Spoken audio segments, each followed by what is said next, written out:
Kips worksheet में बेटा मैं जब आपको पढ़ाने जा रहा हूँ किप्स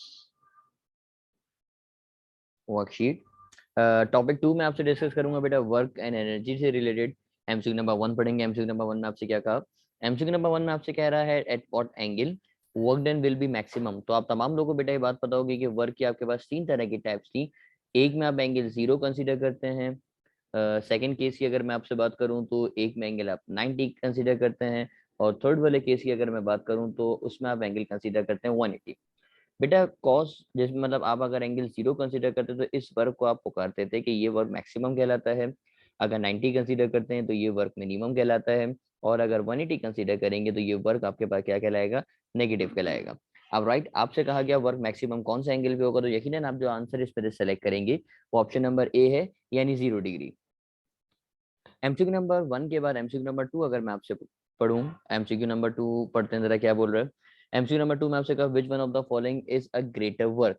सबसे ज्यादा वर्क की वैल्यू कौन सी है? तो यूजुअली वर्क मालूम करने के लिए आप उसका मैग्नीट्यूड चेक करें, उसका मैग्नीट्यूड आ कितना रहा है। जैसे यहाँ पे मैग्नीट्यूड मतलब क्वांटिटी कितनी है, नंबर्स में कितना लिखा हुआ, तो एक 100 है, एक प्लस 100 है, ये लीस्ट मतलब कम वैल्यूज हैं। जो मैक्सिमम नजर आ रही है वो 1000 नजर आ रही है, तो correct answer would be option number C. MCQ number 2 के बाद आते हैं एमसीक्यू नंबर 3 की तरफ। एमसीक्यू नंबर 3 में आपसे क्या कहा? एमसीक्यू नंबर 3 पढ़ते हैं। The figure shows the force distance curve of a body. अच्छा एक बात आपको याद रखनी है बेटा, कभी भी आपसे अगर फोर्स और डिस्टेंस कर्व की बात करेगा, इस कर्व के अंडर जो एरिया है, इस कर्व का अगर आप एरिया निकालेंगे, फोर्स डिस्टेंस कर्व का एरिया, तो वो शो करता है वर्क डन को। अब मैं इसकी एग्जांपल अभी आपको दूंगा, मैं करके इसको दिखाता हूँ। वर्क डन को शो करेगा जैसे अगर मैं कहूँ मेरे पास ये ग्राफ नजर आ रहा है, मैंने ग्राफ बनाया।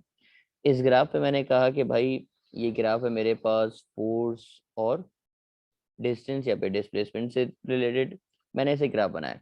इस ग्राफ के अंदर अगर मैं आपको कहूँ बेटा इसका एरिया फाइंड आउट कीजिए, लेट्स सपोज मैंने कहा इस ग्राफ का एरिया निकालिए, तो आप इसे इसका एरिया कैलकुलेट करेंगे। ये जो एरिया नजर आ रहा है, अगर आप ये एरिया कैलकुलेट करेंगे जहां से जहां तक का भी ये एरिया आ रहा है, लेट्स सपोज यहाँ तक का ये एरिया आ रहा है, मैंने इसको हाईलाइट करके दिखा है, तो ये जो एरिया अगर आप फाइंड आउट करेंगे तो ये इसका वर्क डन कहलाएगा। राइट, तो ये एक एमसीक्यू आपको यहाँ से भी एक पॉइंट मिल जाएगा कि वर्क डन है क्या। अब आपको जैसे इस ग्राफ में नजर आ रहा है कि वर्क डन निकाल के दिखाइए। ये रहा एक एरिया ये नजर आ रहा है, एक एरिया ये ऑक्युपाई कर रहा है, और एक सिमिलरली एक एरिया ये ऑक्युपाई कर रहा है। अच्छा अब एरिया निकालने के लिए जाएंगे तो ये शेप आपको वाज़ेह तौर पे नजर आ रही है, ये शेप जो बनी हुई है ये रेक्टेंगल बनी हुई है। राइट, रेक्टेंगल अगर है तो मैं इन तीनों के अगर नाम रख दूं, 1 2 3 करके नाम रख दे, तो तीनों के आप एरिया निकाल लीजिए, एरिया कितना निकल रहा है।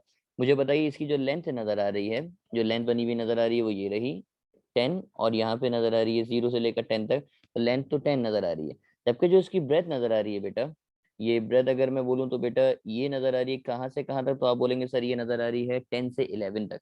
तो इसका एरिया निकालने के लिए फिर वही काम करेंगे, length multiply by breath. Length multiply by breath का मतलब हो जाएगा कि लेंथ इसकी नजर आ रही है 10 मल्टीप्लाई बाय 1, क्योंकि 10 से 11 तक की जो ब्रेथ होगी वो 1 होगी। और फिर जब आप इसको मल्टीप्लाई करेंगे तो आंसर 10 आ जाएगा। अब क्योंकि सबका ही साइज सेम है तो अब तीनों के एरिया निकाल लीजिए। मतलब मैं अगर बारी बारी करके तीनों के एरिया को हाईलाइट करवाऊं तो कुछ इस तरीके से बनेगा। मतलब इस वाले का एरिया भी 10 होगा।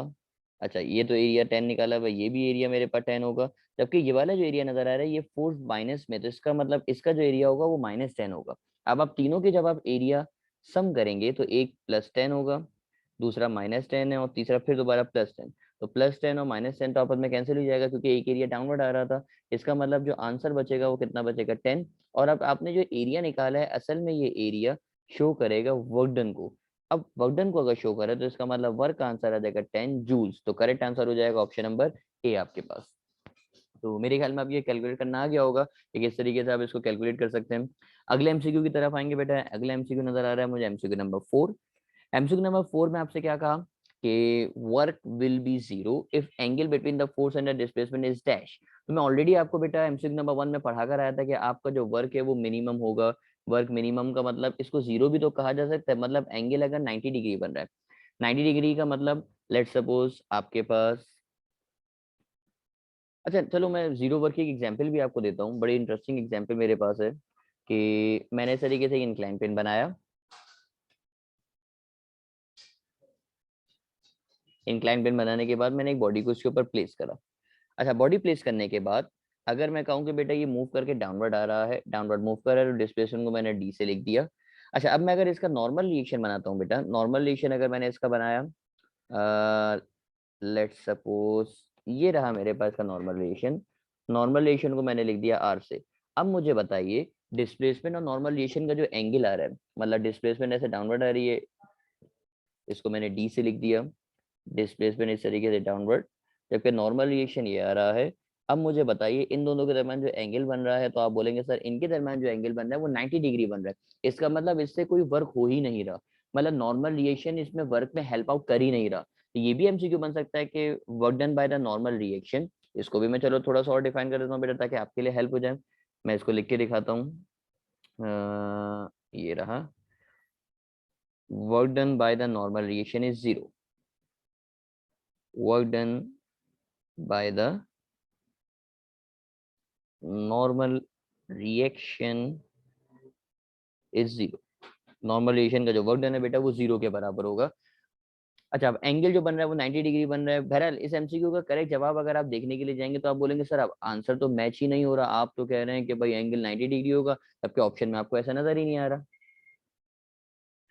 तो फिर मैं आपको इसका ऑल्टरनेटिव एंगल निकालने का तरीका सिखाऊंगा, आप जरा वो तरीका बड़े गौर से सुनिएगा। वर्क डन का फॉर्मूला है मेरे पास, work done is equal to F D cos theta. बेटा अब आपको इसमें कॉस का ग्राफ बनाना आना चाहिए। मैं अगर कॉस का ग्राफ इसे बनाऊंगा तो कॉस का ग्राफ भी जरा ऑब्जर्व कीजिएगा। मैं कॉस का ग्राफ बना रहा हूँ। कॉस का ग्राफ कैसे बनेगा, ये है कॉस का ग्राफ। अच्छा, इस ग्राफ में मैं चीजों को भी जरा हाईलाइट करूंगा, वो भी अपने पास देखिएगा। बेटा ये वैल्यू +1 है, नीचे वाली वैल्यू जो नजर आ रही है -1, जबकि सेंटर वाली जो वैल्यू नजर आ रही है वो 0 होगी। अच्छा, अब ये ऐसे बना हुआ नजर आएगा बेटा, ये स्टार्ट होगा, ये पहुंचेगा 90 डिग्री पे, फिर ये वाला पॉइंट होगा 180 डिग्री पे, फिर ये वाला पॉइंट हो जाएगा 270 डिग्री पे, फिर ये वाला पॉइंट हो जाएगा टॉप पे जो जा रहा है वो जाएगा 360 डिग्री पे, और फिर ये आगे इसी तरीके से आगे बढ़ता रहेगा। ये अगर मार्क करेंगे तो 450 हो जाएगा। भाई उसकी अब जरूरत नहीं है। अब मुझे बताओ, अगर वो 0 डिग्री पे था तो 0 डिग्री पे आंसर बिल्कुल टॉप पे आ रहा है, मतलब +1 आ रहा है। ये भी आपको हेल्प आउट कर सकता है। देखो अब मैं अगर आपको आंसर बताऊं ना इसका, ऐसे भी निकल सकता है कि सर अगर आप निकालते हैं cos 0, देखो ना 0 डिग्री पे जो पॉइंट आ रहा है वो टॉप पे आ रहा है, इसका मतलब cos 0 का आंसर क्या हो सकता है, 1 हो सकता है। मैं बोलूँ नहीं मुझे चाहिए cos 90, cos 90 चाहिए, लेट्स सपोज, चलो मैं यहाँ लिख देता हूँ, मुझे cos 90 चाहिए। अब मुझे बताओ 90 पे जो पॉइंट आ रहा है वो ये आ रहा होगा, सर ये बना हुआ नजर आ रहा है 90 पे, और 90 पे जो वैल्यू नजर आ रही है इसकी वैल्यू देखो ना ये, अच्छा वाई एक्सिस वाली वैल्यू देखनी है, ये गलती नहीं करना बेटा। जो मैं आपको पॉइंट बता रहा हूँ वो क्या बता रहा हूँ, वाई एक्सिस वाली वैल्यू चेक करो। मतलब 90 पे जो कर्व पे वैल्यू आ रही है वो 0 आ रही है। देखो 180 पे पॉइंट नीचे की तरफ आ रहा है, तो नीचे की तरफ आने का मतलब पॉइंट वैल्यू कहाँ पर आ रही है, -1 की तरफ आ रही है, मतलब cos 90 आपने निकाला 0 आएगा। मैं बोलूंगा नहीं मुझे cos 180 चाहिए, तो 180 वाला जो कर्व पे पॉइंट नजर आ रहा है इस तरीके से, ये पॉइंट नजर आ रहा है 180 पे -1 आ रहा है, ये रहा cos 180 -1 हो जाएगा। मुझे बताओ 270, तो आप बोलेंगे सर 270 पर देखो कर्व वापसी 0 पे आ गया, 270 पे, तो अगर आप cos 270 निकालोगे तो फिर दोबारा वैल्यू 0 हो जाएगी। मैं बोलूंगा नहीं मुझे cos 360 चाहिए, तो अब आप देखो 360 पे जो पॉइंट आ रहा है वो बिल्कुल टॉप पर आ रहा है, इसका मतलब टॉप पे आने का मतलब +1 पे आ रहा है, इसका मतलब cos 360 निकालोगे तो इसका आंसर क्या हो जाएगा, +1 हो जाएगा। तो इस तरीके से ये ऑल्टरनेटिव्स निकालने का तरीका होता है। हो सकता है मेरी बात इतने अच्छे से समझ में ना आई हो, तो उसको दोबारा से बात को पीछे करके देखिएगा ताकि बात समझ में आए कि मैं क्या बताना चाह रहा हूँ। अब काम की जो बात है बेटा, वो काम की बात जरा देखिएगा कि आपका जो वर्क है, जो कॉस्ट की वैल्यू वो 2 दफा 0 हो रही है। एक दफा 0 हो रही है 90 पे, और एक दफा वैल्यू 0 हो रही है कहाँ पे, 270 पे। इसका मतलब जो करेक्ट आंसर आएगा ऑप्शन नंबर सी आएगा, यानी 270 डिग्री। तो थोड़ी सी लंबी बात हो गई, लेकिन एमसीक्यू आपको समझ में आ गया होगा। एमसीक्यू नंबर 4 के बाद एमसीक्यू नंबर 5 की तरफ आएंगे। एमसीक्यू नंबर 5 में आप क्या कह रहे हैं, एमसीक्यू नंबर 5 में आपसे कहा बेटा अ फोर्स ऑफ 2i + j, और पॉइंट आपको बता रहा है कहाँ से कहाँ मूव करा है। बेटा कभी भी दो पॉइंट देगा तो दोनों में से फाइनल में से इनिशियल को माइनस करेंगे, हमेशा याद रखिएगा। डिस्प्लेसमेंट निकालने के लिए फाइनल में से इनिशियल को माइनस करना पड़ेगा। अब मुझे बताओ फाइनल वाला पॉइंट है वो है 6,5 माइनस ये हो जाएगा 2,3। अच्छा, पहले वाले में से पहले वाले को माइनस करेंगे, जिस तरीके से मैं आपको करके दिखा रहा हूँ, मैच कीजिएगा। 6 में से 2 निकालोगे आप तो यकीनन आप जवाब देंगे मुझे सर 6 में से 2 निकालेंगे तो 4 आएगा, और 5 में से 3 निकालेंगे तो यहाँ पे कौन आएगा, 2 आएगा। तो आपने मुझे जवाब दिया। मैं इसको लिख के दिखा रहा हूँ, 4 और ये हो जाएगा 5 माइनस 3 2। अच्छा, इसको अगर वेक्टर में लिखेंगे तो वेक्टर में ऐसे बनेगा 4i प्लस 2j, क्योंकि हमेशा पहले आई आता है बाद में j आता है। तो ये तो आपने डिस्प्लेसमेंट निकाल लिया, राइट। डिस्प्लेसमेंट निकालने के बाद जब आप वर्क निकालेंगे तो वर्क का फॉर्मूला होता है, मैं अगर वर्क का फॉर्मूला भी आपको बताऊं तो बेटा पता ही होगा आपको वर्क का formula, work is equal to F dot D. Dot product लेते हैं बेटा, डॉट प्रोडक्ट लेना आपको आता है, आई वाला आई से मल्टीप्लाई करते हैं प्लस जे वाला जे से मल्टीप्लाई करते हैं। अब फोर्स का जो आई वाला नजर आ रहा है, मैं बारी बारी करके आपसे पूछता रहूंगा ताकि आप मुझे जवाब देते रहें। कलर इसका चेंज करते हैं, राइट। फोर्स का आई वाला नजर आ रहा है 2, डिस्टेंस का आई वाला नजर आ रहा है, ये रहा डिस्टेंस का आई वाला नजर आ रहा है 4, फोर्स का जे वाला नजर आ रहा है 1, राइट। डिस्टेंस का जे वाला नजर आ रहा है 2। अब आप इसको सॉल्व कर लीजिए, 4 2 करेंगे 8 प्लस 2, दोनों को प्लस करेंगे आंसर आ जाएगा 10 जूल्स। तो प्लस में आंसर आ रहा है तो करेक्ट आंसर हो जाएगा ऑप्शन नंबर बी मेरे पास। तो एमसीक्यू नंबर 5 का करेक्ट आंसर आपको बता दिया, option number B. MCQ number 5 के बाद एमसीक्यू नंबर 6 की तरफ आएंगे।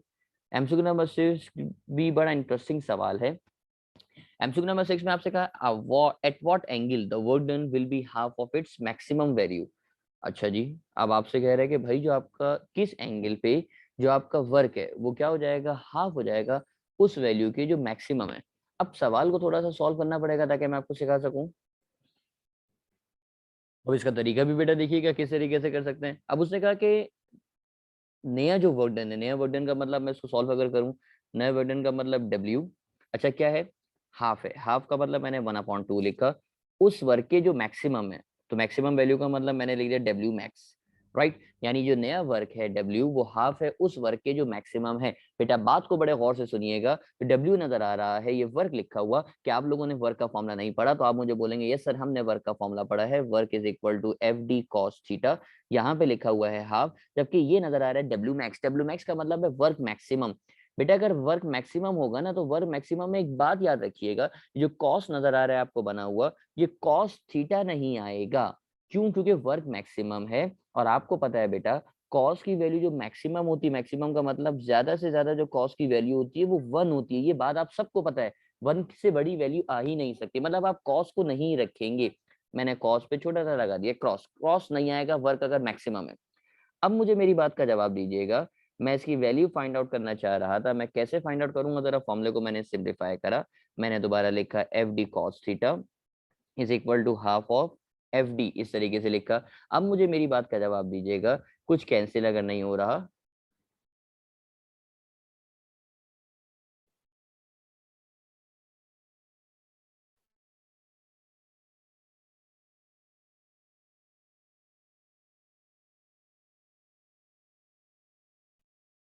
अब इसमें बेटा चेक करेंगे कुछ कैंसिल हो रहा है या कैंसिल नहीं हो रहा है, इसकी वैल्यू को फाइंड आउट करेंगे।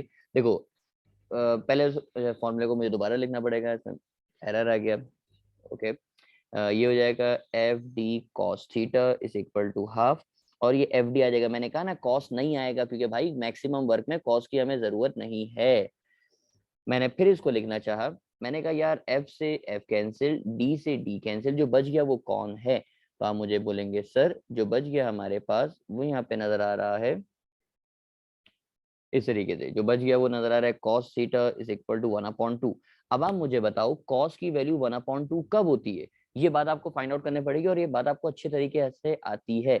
आप लोगों ने cos थीटा निकालना सीखा होगा, याद कीजिएगा, ऐसे निकालते थे, जीरो, सॉरी काउंटिंग को रिवर्स में लिखते थे, 4 3 2 1 0, जबकि डिवाइड में आपके पास 2 आएगा। अब मुझे मेरी बात को मजीद कंफर्म कीजिएगा, जो मैं आपसे पूछना चाह रहा हूँ, याद है ना, ये पहली वाली वैल्यू 0 डिग्री, दूसरी वाली वैल्यू होती थी 30 डिग्री, तीसरी वाली होती थी 45 डिग्री, चौथी वाली होती थी 60 डिग्री, और लास्ट वाली होती थी मेरे पास कितना डिग्री, 90 डिग्री। अब मुझे आप मेरी बात को कंफर्म कीजिएगा, कॉस की वैल्यू 1/2 आपको कब नजर आ रही है? तो आप बोलेंगे सर वो 60 पे नजर आ रही है, क्योंकि अगर आप cos 60 निकालेंगे तो 60 पे जो लिखा हुआ है वो लिखा हुआ है √1/2, और √1/2 का मतलब होगा सिंपली 1/2 ही आंसर आएगा। इसका मतलब 60 पे वैल्यू 1/2 आ रही है, तो करेक्ट जवाब आपके जहन में होगा वो भी आ रहा होगा जो मैं आपको बता रहा हूँ, यानी करेक्ट जवाब ऑप्शन नंबर डी होगा 60 पे। तो एमसीक्यू सॉल्व करना पड़ा, लॉजिकल एमसीक्यू था लेकिन सीखने को आपको जरूर मिलेगा। एमसीक्यू नंबर 6 के बाद एमसीक्यू नंबर 7 की मैं आपसे बात कर रहा हूँ। एमसीक्यू नंबर 7 में अब क्या कह रहा है आपसे वो भी देख लेते हैं। A man pushes a wall with 50 Newton and it displaces it at 0 meter. His work will be dash। यानी आपके एक मैन है, वॉल के करीब खड़ा हुआ है, ये रहा, और वो वॉल के ऊपर फोर्स अप्लाई कर रहा है। अच्छा, वॉल के ऊपर जो फोर्स अप्लाई करी वो 50 न्यूटन है, लेकिन उससे वॉल डिस्प्लेस नहीं कर रही। अब क्योंकि डिस्प्लेसमेंट ही जीरो है, बेटा कभी भी अगर डिस्प्लेसमेंट जीरो होगी आपकी बॉडी में, कभी भी डिस्प्लेसमेंट जीरो है, इसका मतलब आपका वर्क भी जीरो होगा, वर्क होगा ही नहीं। वर्क नहीं होने का मतलब करेक्ट आंसर हो जाएगा ऑप्शन नंबर सी, यानी नो वर्क, क्योंकि मूव नहीं कर रहा। अगर मूव कर जाता तो फिर वर्क पॉसिबल था। एमसीक्यू नंबर 7 के बाद एमसीक्यू नंबर 8 की तरफ आएंगे। एमसीक्यू नंबर 8 में अब आपसे क्या कहा, एमसीक्यू नंबर 8 में कह रहा है if a mass of 5 kg is lifted up to a 5 meter height, what will be the work done against the gravitational field? अच्छा जी, अब आपसे वर्क डन मांग रहा है against the gravitational field. Work done कैसे निकालेंगे, इस बात को मैं आपको समझाऊंगा। देखो, आप किसी भी चीज को अगर हाइट पे लेके जा रहे हैं, लेट सपोज आपके पास एक बॉल, आप इस बॉल को हाइट पे लेके गए। अब जब आप इसको हाइट पे लेके जाएंगे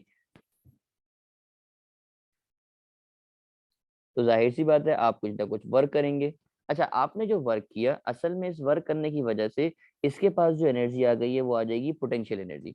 ये बात जरा याद रखिएगा, आपने जो वर्क किया है इस वर्क को करने की वजह से इसके पास पोटेंशियल एनर्जी है। तो कभी भी इस तरह से बोले कि उसका वर्क निकाल के दिखाइए और आप हाइट पे जा रहे हैं, तो आप इस तरीके से कंसीडर कीजिएगा, वर्क बराबर है पोटेंशियल एनर्जी के। पोटेंशियल एनर्जी का फॉर्मूला होता है मेरे पास mgh, मेरे पास मास नजर आ रहा है 5, ग्रेविटी की वैल्यू नजर आ रही है, अगर आप राउंड ऑफ नहीं करेंगे, मतलब राउंड ऑफ करके लेंगे तो 10 रखेंगे, जबकि हाइट नजर आ रही है 5। इसको अब आप सॉल्व कर दीजिए, 5 10 जा करेंगे तो 50 होगा, और 50 को अगर आप 5 से मल्टीप्लाई करेंगे तो आंसर आएगा 250 जूल्स। अब क्योंकि आपने ग्रेविटी राउंड ऑफ करके दी है तो 250 के करीब करीब जो आंसर नजर आ रहा है वो ऑप्शन नंबर ए नजर आ रहा है, यानी 245 जूल्स करेक्ट आंसर हो जाएगा। एमसीक्यू नंबर 8 के बाद एमसीक्यू नंबर 9 पढ़ेंगे। बेटा एमसीक्यू नंबर 9 में आपसे कहा a person walks 2 metre with an acceleration of 5 meter per second square holding an object of mass 2 kg, then net work done on the object is dash। तो सवाल बड़ा ही आसान। Let's suppose अब आपसे कह रहा है कि आपके पास ये पर्सन, इसके पास एक बॉक्स है, इस बॉक्स को लेके जा रहा है। अच्छा, कितना मीटर ट्रेवल किया ये भी आपको बता रहा है, 2 मीटर ट्रेवल करा, तो ये हो जाएगा मेरे पास डिस्प्लेसमेंट। अच्छा, मांग रहा है आपसे नेट वर्क डन, तो आप बोलेंगे सर अगर आपको वर्क डन चाहिए तो वर्क डन का फॉर्मूला होता है work is equal to F D, क्योंकि एंगल की बात नहीं कर रहा तो एंगल को कंसीडर ही नहीं करेंगे। अच्छा, फोर्स का फॉर्मूला ये भी तो आपने पढ़ा है, F is equal to M A, ये हो जाएगा, जबकि ये रहा डिस्प्लेसमेंट। अब आप मुझे बताइए मास कितना है, तो आप बोलेंगे सर मास मुझे नजर आ रहा है 2 kg, एक्सेलरेशन नजर आ रही है 5, और डिस्प्लेसमेंट जो नजर आ रहा है वो डिस्प्लेसमेंट नजर आ रहा है 2 मीटर। अब इन सबको मल्टीप्लाई कर दीजिए, 2 5 10, और 10 को 2 से करेंगे तो आंसर आ जाएगा 20। तो करेक्ट आंसर हो जाएगा ऑप्शन नंबर ए, यानी 20 जूल्स। एमसीक्यू नंबर 9 के बाद एमसीक्यू नंबर 10 की तरफ आते हैं। एमसीक्यू नंबर 10 में आपसे क्या कहा, एमसीक्यू नंबर 10 देखेंगे।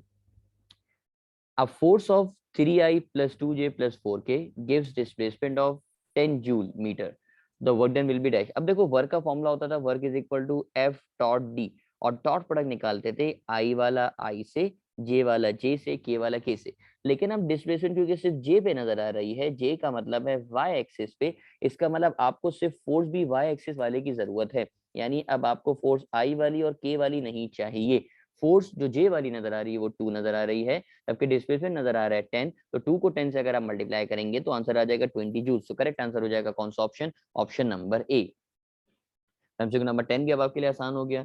एमसीक्यू नंबर 10 के बाद एमसीक्यू नंबर 11, 11 में क्या कह रहा है, 11 में आपसे कहा a body travels displacement of 10 metre and force of 5 newton, if the work done is 25 joules then the angle between the force and the displacement is dash. अब आपको एंगल निकाल के दिखाना है, एंगल फिर फॉर्मूला तो आसान है, सिर्फ बेसिक कैलकुलेशन में अगर आप स्ट्रक होंगे तो होंगे, वरना तो कैलकुलेशन बड़ी आसान हो जाएगी। अगर समझ में आ गया, वर्क की जगह 25 आ गया, फोर्स की जगह पे आ जाएगा राइट बेटा 5, डिस्प्लेसमेंट की जगह पे आ जाएगा 10, वहां लिखा हुआ है कॉस थीटा, ये हो जाएगा 25 is equal to 50 cos theta. बेटा 50 को लेफ्ट पे लाके अगर आप डिवाइड करेंगे तो कॉस थीटा बराबर होगा cos theta is equal to 25 upon 50। अब जब आप इसको कैंसिलेशन की तरफ लेके जाएंगे तो इतनी तो कैलकुलेशन आपको आती होगी, 25 वन 25, 25 टू 50, तो cos थीटा का आंसर आ रहा है 1/2। और ये बात मैंने आपको ऑलरेडी पढ़ाई है कि आपको पता होना चाहिए cos का आंसर कब 1/2 है, क्योंकि ऊपर अब एमसीक्यू समझ गया तो ये तो अब आपको आता है कि cos का आंसर 1/2 कब होगा। तो सर cos का आंसर 1/2 जब होगा जब एंगल होगा 60, क्योंकि cos 60 होता है 1/2। तो करेक्ट जवाब हो जाएगा मेरे पास कौन सा ऑप्शन, ऑप्शन नंबर डी। तो एमसीक्यू नंबर 11 आपने कंप्लीट किया। एमसीक्यू नंबर 11 के बाद एमसीक्यू नंबर 12 की तरफ आएंगे। एमसीक्यू नंबर 12 क्या है ये देखते हैं जरा। एमसीक्यू नंबर 12 बेटा बहुत ही ज्यादा इंटरेस्टिंग सवाल है। A person holds a bucket of weight 60 newton, right. अब आपके पास एक शख्स है, इस तरीके से मैंने बना के दिखाया, इसके हाथ में एक बकेट है, इस तरीके से मैंने बकेट बना दी, ये रही बकेट। अच्छा, इस बकेट को इसने होल्ड किया हुआ है, इसको पकड़ा हुआ है। अब इसका जो वेट होगा बेटा वो डाउनवर्ड होगा। वेट आपको बता रहा है कितना न्यूटन है, 60 न्यूटन इसका वेट है, राइट। अब 60 न्यूटन वेट है, he walk 7 metre along the horizontal path, यानी वो 7 मीटर हॉरिजॉन्टल पाथ पे चल के जा रहा है। तो अब मेरी बात का जवाब दीजिएगा, इसका वेट डाउनवर्ड है जबकि आप इसको मूव करा रहे हैं 7 मीटर, आप राइट की तरफ लेकर आ गए। मुझे बताइए फोर्स और डिस्प्लेसमेंट के दरम्यान एंगल कितना बन रहा होगा। तो आप बोलेंगे सर इसका वेट है 60 न्यूटन डाउनवर्ड, जबकि डिस्प्लेसमेंट आपकी हो रही है राइट साइड पे 7 मीटर। इनके दरमियान जो एंगल बन रहा है, ये एंगल बन रहा है 90 डिग्री, और अगर 90 डिग्री होता है तो आपके पास कोई वर्क डन होता ही नहीं है, यानी 7 मीटर की वजह से कोई वर्क हुआ ही नहीं। आपने लिख दिया वर्क पे क्रॉस, मतलब वर्क पॉसिबल ही नहीं है। अब देखो, यानी अब आप कितना भी मीटर चला लेते, इससे कोई फर्क ही नहीं पड़ रहा। लेकिन जब ये ऊपर की तरफ जाएगा यहाँ से, अब ये यहाँ पहुंचने के बाद, अब यहाँ से इसने ऊपर की तरफ जाना शुरू कर दिया, अब ये ऊपर की तरफ आ गया, यानी यहाँ से चढ़ के ऊपर की तरफ आया। इसकी भी छोटी सी एनिमेशन डायग्राम बना देते हैं, यानी अब वो इस जगह पे आ गया ऊपर की तरफ, मैंने यहाँ बनाया। अब मुझे बताओ, वही बकेट जिसको आप लेकर आए हैं, ये बकेट बनी हुई नजर आएगी आपके सामने। अब देखो, इसको अब आप किसी हाइट पे लेकर आ गए, ये जो हाइट पे आप लेकर आए, ये हाइट आपको बता रहा है कितनी हाइट पे लेकर आए। तो सर जिस हाइट पे आप लेकर आए, ये है मेरे पास 5 मीटर। अब ये वर्क में काउंट होगी, बिल्कुल काउंट होगी ये वाली, लेकिन क्योंकि आप वर्टिकली मूव करा के लेकर आए तो ये वर्क काउंट होगा। जैसे आप पढ़ते हुए आ रहे हैं, मैं इसको दोनों तरीकों से सॉल्व कर सकता हूँ, दोनों तरीके मैं आपको बता दूंगा। जैसे आपने पढ़ा है ना सर, अगर हाइट पे जाएंगे तो वर्क बराबर होगा पोटेंशियल एनर्जी के, राइट सर, बिल्कुल हाइट पे गया है, यहाँ से अगर वो हाइट पे गया है तो पोटेंशियल एनर्जी के बराबर। पोटेंशियल एनर्जी का फॉर्मूला होता है mgh, बिल्कुल सर बराबर होता है। अच्छा, ये जो mg नजर आ रहा है, इतने तो मासूम आप भी लोग नहीं है बेटा, आपको भी पता होगा, ये mg नजर आ रहा है, mg बराबर है w के। अगर ये w के बराबर है तो फॉर्मूला क्या होगा, आप जवाब देंगे सर ये फॉर्मूला हो जाएगा वेट मल्टीप्लाई बाय हाइट। मुझे बताइए वेट कितना है। आप बोलेंगे सर ये तो रहा, वेट लिखा हुआ नजर आ रहा है 60 न्यूटन, तो वेट की जगह पे 60 आ गया। हाइट नजर आ रही है मुझे 5 मीटर, तो 5 को अगर आप 60 से मल्टीप्लाई करेंगे तो आंसर आएगा 6 5 30, और 30 का मतलब आंसर आ जाएगा 300। और यूनिट उससे न्यूटन मीटर दिया, अब आप चाहें तो जूल लिख लीजिए। बेटा अब इस तरह का सवाल जरा ध्यान में रखिएगा कि कौन सा वर्क प्रोड्यूस करेगा और कौन सा वर्क प्रोड्यूस नहीं करेगा। तो एमसीक्यू नंबर 12 आपको समझाया। एमसीक्यू नंबर 12 के बाद एमसीक्यू नंबर 13 भी बड़ा इंटरेस्टिंग नजर आ रहा है, जो एमसीक्यू नंबर 13 में आपसे शेयर करूंगा। एमसीक्यू नंबर 13 देखते हैं।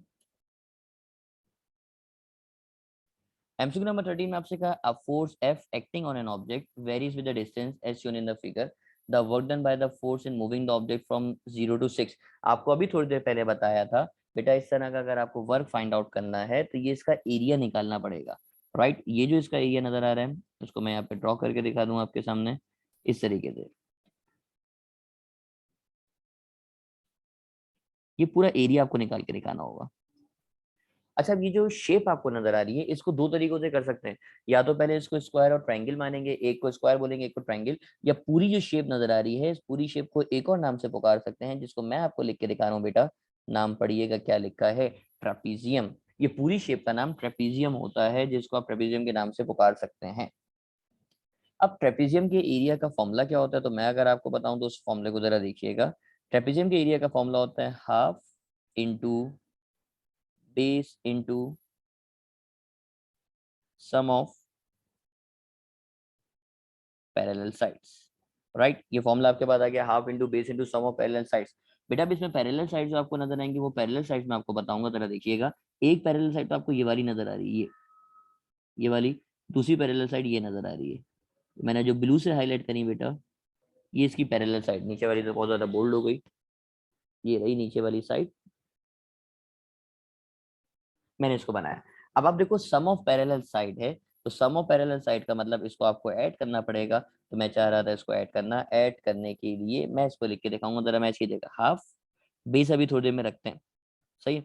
सम ऑफ पैरेलल साइड का मतलब, सम का मतलब होता है ऐड करना। अब मुझे बताओ, एक जो पैरेलल साइड आपको नजर आ रही है, ये एक पैरेलल साइड, तो आप बोलेंगे सर एक पैरेलल साइड 3 तक नजर आ रही है, आपके सामने बनी हुई है बेटा। तमाम लोग देख लीजिए इस पैरेलल साइड को, जो मैं आपको हाईलाइट करके दिखा रहा हूँ, ये रही। एक पैरेलल साइड आपके पास 3 तक बनी हुई है, जबकि ये जो एक पैरेलल साइड बनी हुई नजर आ रही है, ये 6 तक बनी हुई नजर आ रही है। तो दोनों को प्लस करेंगे, यानी 3 और 6।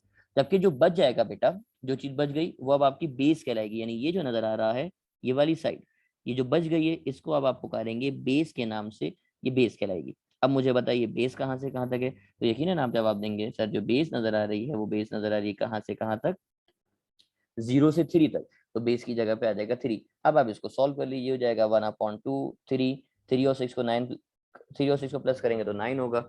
अब आप इसको सॉल्व कीजिए बेटा, 9 को 3 से करेंगे तो 9 3 हो जाएगा 27, और 27 को अगर आप 2 से डिवाइड करेंगे मतलब 27 का हाफ कर दीजिए, और 27 का अगर आप हाफ करेंगे तो आंसर आ जाएगा मेरे पास कितना, 13.5 जूल। तो करेक्ट जवाब हो जाएगा मेरे पास कौन सा ऑप्शन, ऑप्शन नंबर 20 का करेक्ट जवाब हो जाएगा। एमसीक्यू नंबर 13 आपको बताया। एमसीक्यू नंबर 13 के बाद एमसीक्यू नंबर 14 आपको नजर आ रहा है। एमसीक्यू नंबर 14 जरा पढ़ते हैं क्या बोल रहा है। If force and displacement of a particle in the direction of force are double, the work done will be dash. तो सवाल तो खैर बहुत ही आसान है कि भाई फोर्स को भी डबल कर दिया आपने, जहाँ फोर्स है वहाँ 2F आ जाएगा, जहाँ डिस्प्लेसमेंट है वहाँ 2D आ जाएगा।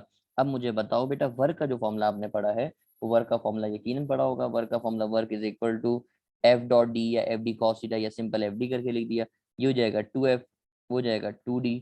बेटा 2 से 2 को मल्टीप्लाई करेंगे, 2 2 जा 4, आगे F और D आएगा, जबकि F और D जो नजर आ रहा है ये बराबर होगा वर्क के, तो आंसर हो जाएगा कितना, 4 टाइम्स ऑफ वर्क, यानी आपका जो वर्क है बेटा वो 4 टाइम्स हो जाएगा। तो एमसीक्यू नंबर 14 मैंने आपको बताया। एमसीक्यू नंबर 14 के बाद एमसीक्यू नंबर 15 देखते हैं। एमसीक्यू नंबर 15 में आपसे क्या कहा, तो बेटा एमसीक्यू नंबर 15 इसी तरह का सवाल अभी अभी आपने किया, तो मेरा नहीं ख्याल कि एमसीक्यू अब आपके लिए कोई मुश्किल होगा। A person is holding a bucket by applying a force of 10 Newton, मतलब आपके पास एक बकेट है, बकेट अगर बना दें, ये बकेट, अच्छा इस बकेट पे आपने फोर्स लगाई 600 न्यूटन, जाहिर सी बात है बकेट को पकड़ने के लिए अपवर्ड फोर्स आप अप्लाई करेंगे। आपने अपवर्ड फोर्स अप्लाई करी, कितना न्यूटन, 10 न्यूटन, राइट। अब आप इसको हॉरिजॉन्टल डिस्टेंस कवर करा रहे हैं, तो आपने लिख के दिखाया सर इसको हॉरिजॉन्टल डिस्टेंस कवर कराया जा रहा है। हॉरिजॉन्टल डिस्टेंस कितना कवर कराया, वो लिखा हुआ है 5 मीटर। आप बोलेंगे सर अब एक बात तो हमें पता है, क्योंकि फोर्स अपवर्ड लग रही है और आप इसको राइट पे मूव करा रहे हैं तो इसमें वर्क डन तो होगा ही नहीं, क्योंकि फोर्स अपवर्ड है, डिस्प्लेसमेंट राइट पर है। ऐसी है ना, 10 न्यूटन अपवर्ड लग रही है, 5 मीटर राइट पे लग रहा है, क्योंकि एंगल 90 डिग्री है, इसका मतलब कोई वर्क डन होगा ही नहीं। यहां तक तो कोई भी वर्क डन नहीं हुआ। अब उसने कहा then climbs up a vertical distance of 10 metre. अब वो यहाँ से हाइट पे चला गया है, हाइट पे जाने का मतलब इस तरीके से हाइट पे गया। अब मुझे बताओ, वो तो अब आपको पता है ना, हाइट पे जाओगे, हाइट पे जाने की वजह से पोटेंशियल एनर्जी आएगी, कितनी हाइट पे गया वो हाइट भी आपको बता रहा है, हाइट आपको बता रहा है 10 मीटर। अब कैसे निकालेंगे इसका वर्क डन, तो वर्क डन देख लीजिएगा, आपको बेटा आता है, मेरा नहीं ख्याल कि आपको बताने की जरूरत है, लेकिन फिर भी आपको बताना पड़ेगा। सिंपली अब आपको वर्क निकालना है, वर्क का फॉर्मूला लगेगा FD। बेटा F फोर्स आपको दे रहा है 10, डिस्टेंस भी आपको दे रहा है 10, क्योंकि जो वर्टिकल वाला डिस्टेंस, बेटा वर्टिकल वाला डिस्टेंस काउंट करेंगे, वर्टिकल वाला, इस वाले डिस्टेंस की आपको जरूरत नहीं है। 10 को 10 से मल्टीप्लाई करेंगे तो आंसर आ जाएगा 100 और यूनिट हो जाएगा जूल्स, तो करेक्ट आंसर हो जाएगा option number C. MCQ number 15 के बाद एमसीक्यू नंबर 16 नजर आ रहा है। एमसीक्यू नंबर 16 में आपसे कहा, a gardener pushes a lawn roller through a distance of 20 metre, distance का मतलब आपको डी मिल गया। If the if he applies the force of 20 kg weight in the direction inclined at 60 degree, मतलब आपको एंगल दे रहा है 60 degree to the ground, find the work done by him. अच्छा, आपको एक गड़बड़ नजर आ रही है कि सर ये फोर्स 20 kg वेट कुछ अजीब सी लग रही है, तो यहाँ से पहले आपको फोर्स निकालनी पड़ेगी। फोर्स का फॉर्मूला आपने पढ़ा होगा, F = mg, ये अब आपके पास वैल्यू है। अच्छा मैं कोशिश करता हूँ ग्रेविटी को राउंड ऑफ करके रखता हूँ, मैं ग्रेविटी को 10 रखूंगा, बेशक 9.8 है मुझे पता है, लेकिन मैं जानबूझ के 10 रखता हूँ ताकि मैं नियर नियर आंसर निकाल लूँ, आसानी से सॉल्व हो जाए। 20 को 10 से करेंगे तो आंसर आ जाएगा 200 न्यूटन, राइट। अब फोर्स वर्क का फॉर्मूला लगेगा, work is equal to FD cos theta. मेरे पास F नजर आ रहा है, F कितना हो जाएगा, तो आप बोलेंगे सर F हो गया 200, डिस्प्लेसमेंट नजर आ रही है, डिस्प्लेसमेंट हो जाएगा 20, जबकि एंगल जो आपको दे रहा है वो cos 60 दे रहा है। बेटा 20 को 2, यानी 2 को 2 से करेंगे तो 2 2 होगा 4, और 3 जीरो नजर आ रहे हैं, तीनों जीरो लगा दिया, और cos 60 होता है 1/2। बेटा 4000 को अब आपको डिवाइड करके दिखाना है, ये जो नजर आ रहा है 4000, इसको 2 से अगर आप डिवाइड करेंगे तो आंसर आ जाएगा 2000 जूल्स। अब 2000 के करीब करीब जो आंसर नजर आ रहा है वो वाजे तौर पे नजर आ रहा है ऑप्शन नंबर बी, यानी 1960 joules is the correct answer. तो एमसीक्यू नंबर 16 भी आपको सिखाया। एमसीक्यू नंबर 16 के बाद अगला एमसीक्यू मेरे पास है एमसीक्यू नंबर 17। एमसीक्यू नंबर 17 देखते हैं। 17 में आपसे कहा, if velocity is doubled then what, मतलब आप अगर वेलोसिटी को डबल करेंगे तो क्या होगा? सबसे पहले तो अगर काइनेटिक एनर्जी की बात की जाए तो काइनेटिक एनर्जी का फॉर्मूला होता है half M V square, right. अगर वेलोसिटी की जगह पे 2v आएगा तो मुझे बताओ 2v का स्क्वायर करोगे तो आप बोलेंगे सर 2v का स्क्वायर हो जाएगा 4v स्क्वायर। यानी जिस नंबर का इजाफा हो रहा है वो नंबर अगर मैं आपसे पूछूं तो आप बोलेंगे सर 4 का इजाफा हो रहा है। यानी आपकी जो काइनेटिक एनर्जी है बेटा, वो काइनेटिक एनर्जी तो हो जाएगी 4 टाइम। ये तो मैंने डायरेक्ट डायरेक्ट आपको जवाब दे दिया। आप डायरेक्ट ऐसे निकाल सकते हो कि भाई काइनेटिक एनर्जी आपकी कितने टाइम्स हो रही है? काइनेटिक एनर्जी हो रही है आपकी 4 टाइम्स। जबकि अब आपसे मोमेंटम की भी बात कर रहे हैं तो आप बोलेंगे सर मसला थोड़ी है, मोमेंटम का फॉर्मूला होता है P is equal to M V. Momentum का formula P is equal to M V. अब आपने वेलोसिटी को डबल किया 2v, क्योंकि देखो कोई ना स्क्वायर है कुछ भी नहीं है। अब जब कुछ नहीं है इसका मतलब जितनी वेलोसिटी बढ़ाएंगे उतना ही मोमेंटम बढ़ेगा। यानी अगर वेलोसिटी आपने 2 टाइम्स करी तो मोमेंटम भी कितना हो जाएगा? 2 टाइम्स हो जाएगा। अब आप करेक्ट आंसर फाइंड आउट कर लीजिए। सर करेक्ट आंसर मुझे नजर आ रहा है ऑप्शन नंबर डी, यानी मोमेंटम इंक्रीजेस 2 टाइम्स और काइनेटिक एनर्जी इंक्रीजेस 4 टाइम्स। तो correct answer option number D हो जाएगा। एमसीक्यू नंबर 17 के बाद एमसीक्यू नंबर 18 देखते हैं। बड़ा इंटरेस्टिंग सवाल है बेटा एमसीक्यू नंबर 18 में जो आपसे डिस्कस करना चाह रहा हूँ। कैसे होगा क्या होगा देखते हैं। आपसे कहा गया what will the ratio of the kinetic energy of alpha particle and proton. अच्छा, दो चीजों की पहले बातें हाईलाइट कर रहा है वो आपको। क्या बातें हाईलाइट कर रहा है वो आप जरा देख लीजिए। उसने एक काइनेटिक एनर्जी की बात करी, एक मोमेंटम की बात करी। तो ये वाला फॉर्मूला आपको याद होना चाहिए। काइनेटिक एनर्जी का जो मोमेंटम वाला फॉर्मूला है वो ये है half P square upon M, right. ये इसका फॉर्मूला काइनेटिक एनर्जी का half P square upon M. अब उसने कहा काइनेटिक एनर्जी का रेशियो निकाली, तो मैं रेशियो निकालता हूँ। रेशियो जरा देखिएगा। अच्छा, दो चीजों के मास भी बोल रहा है। मैंने अल्फा पार्टिकल के मास को कहा यार आपका मास हो जाएगा m1, और प्रोटॉन के मास को कहा कि यार आपका मास हो जाएगा m2, क्योंकि इन्हीं के रेशियो निकाल के दिखाने। तो एक m1 हो गया, एक m2 हो गया। मैंने कहा भाई काइनेटिक एनर्जी का रेशियो निकालना है तो काइनेटिक एनर्जी 1, रेशियो हो जाएगा हाफ। फॉर्मूला वैसे तो ये half P square upon M. अब अगर काइनेटिक एनर्जी 1 तो यहाँ m1 आ गया। मैंने रेशियो की लाइन लगाई और फिर ये हो जाएगा काइनेटिक एनर्जी 2, तो ये हो जाएगा half P square upon m2, right. अच्छा, आप बोलेंगे सर मोमेंटम के साथ क्यों नहीं लगाया? तो उसने वाजे तौर पे कहा हुआ है कि भाई linear momentum will be same. उनका मोमेंटम सेम है। अब मोमेंटम तो सेम है, आपने हाफ से हाफ को कैंसिल कर दिया, पी स्क्वायर से पी स्क्वायर को कैंसिल कर दिया, तो जो बचेगा वो भी तो मुझे बताइए। सर ये बच जाएगा मेरे पास 1/m1 बचेगा, डिवाइडेड बाय 1/m2 बचेगा। जब दो दफा फ्रैक्शन आएंगे तो m2 यहाँ से ऊपर चला जाएगा और राइट m1 यहाँ पे नीचे आ जाएगा। तो क्या बनेगा? ये बन जाएगा मेरे पास m2/m1। आप बोलेंगे यस सर बिल्कुल सही आपने किया, यानी आप सही सॉल्व कर रहे हैं। ये रेशियो बन जाएगा मेरे पास क्या? m2 ऊपर आ जाएगा और m1 नीचे आ जाएगा, m2/m1। अब ये बात आपको पता होनी चाहिए। अगर ये बात पता होगी तो आप कर सकते हैं, वरना तो फिर सवाल आप कर ही नहीं सकते। बेटा अल्फा पार्टिकल में, अगर आप अल्फा की बात करेंगे, अल्फा पार्टिकल में 4 प्रोटॉन होते हैं। अच्छा, अल्फा पार्टिकल के मास को आपने कहा m1, और इसके अंदर प्रोटॉन कितने होते हैं? सॉरी, प्रोटॉन मैं बोल रहा हूँ, मिस्टेक हो गई मुझसे, सॉरी बेटा। अल्फा पार्टिकल के अंदर 2 प्रोटॉन और 2 न्यूट्रॉन होंगे, राइट। अच्छा, दोनों के मास होते ही बराबर है, जितना प्रोटॉन का मास होता है उतना ही न्यूट्रॉन का मास होता है। अगर मैं टोटल की बात करूंगा तो टोटल हो जाएंगे मेरे पास 4, यानी 2 प्रोटॉन 2 न्यूट्रॉन का मतलब टोटल हो गए मेरे पास कितने? 4। और प्रोटॉन के मास को आपने लिखा हुआ है बेटा, प्रोटॉन के मास को आपने m2 लिखा हुआ है। यानी इसकी जो कंडीशन बनेगी वो इस तरीके से बनेगी, जो मैं कंडीशन आपको बनाना सिखा रहा हूँ। वो कंडीशन क्या बनेगी? कंडीशन ये बनेगी m1 बराबर होगा किसके? 4m2 के। क्यों?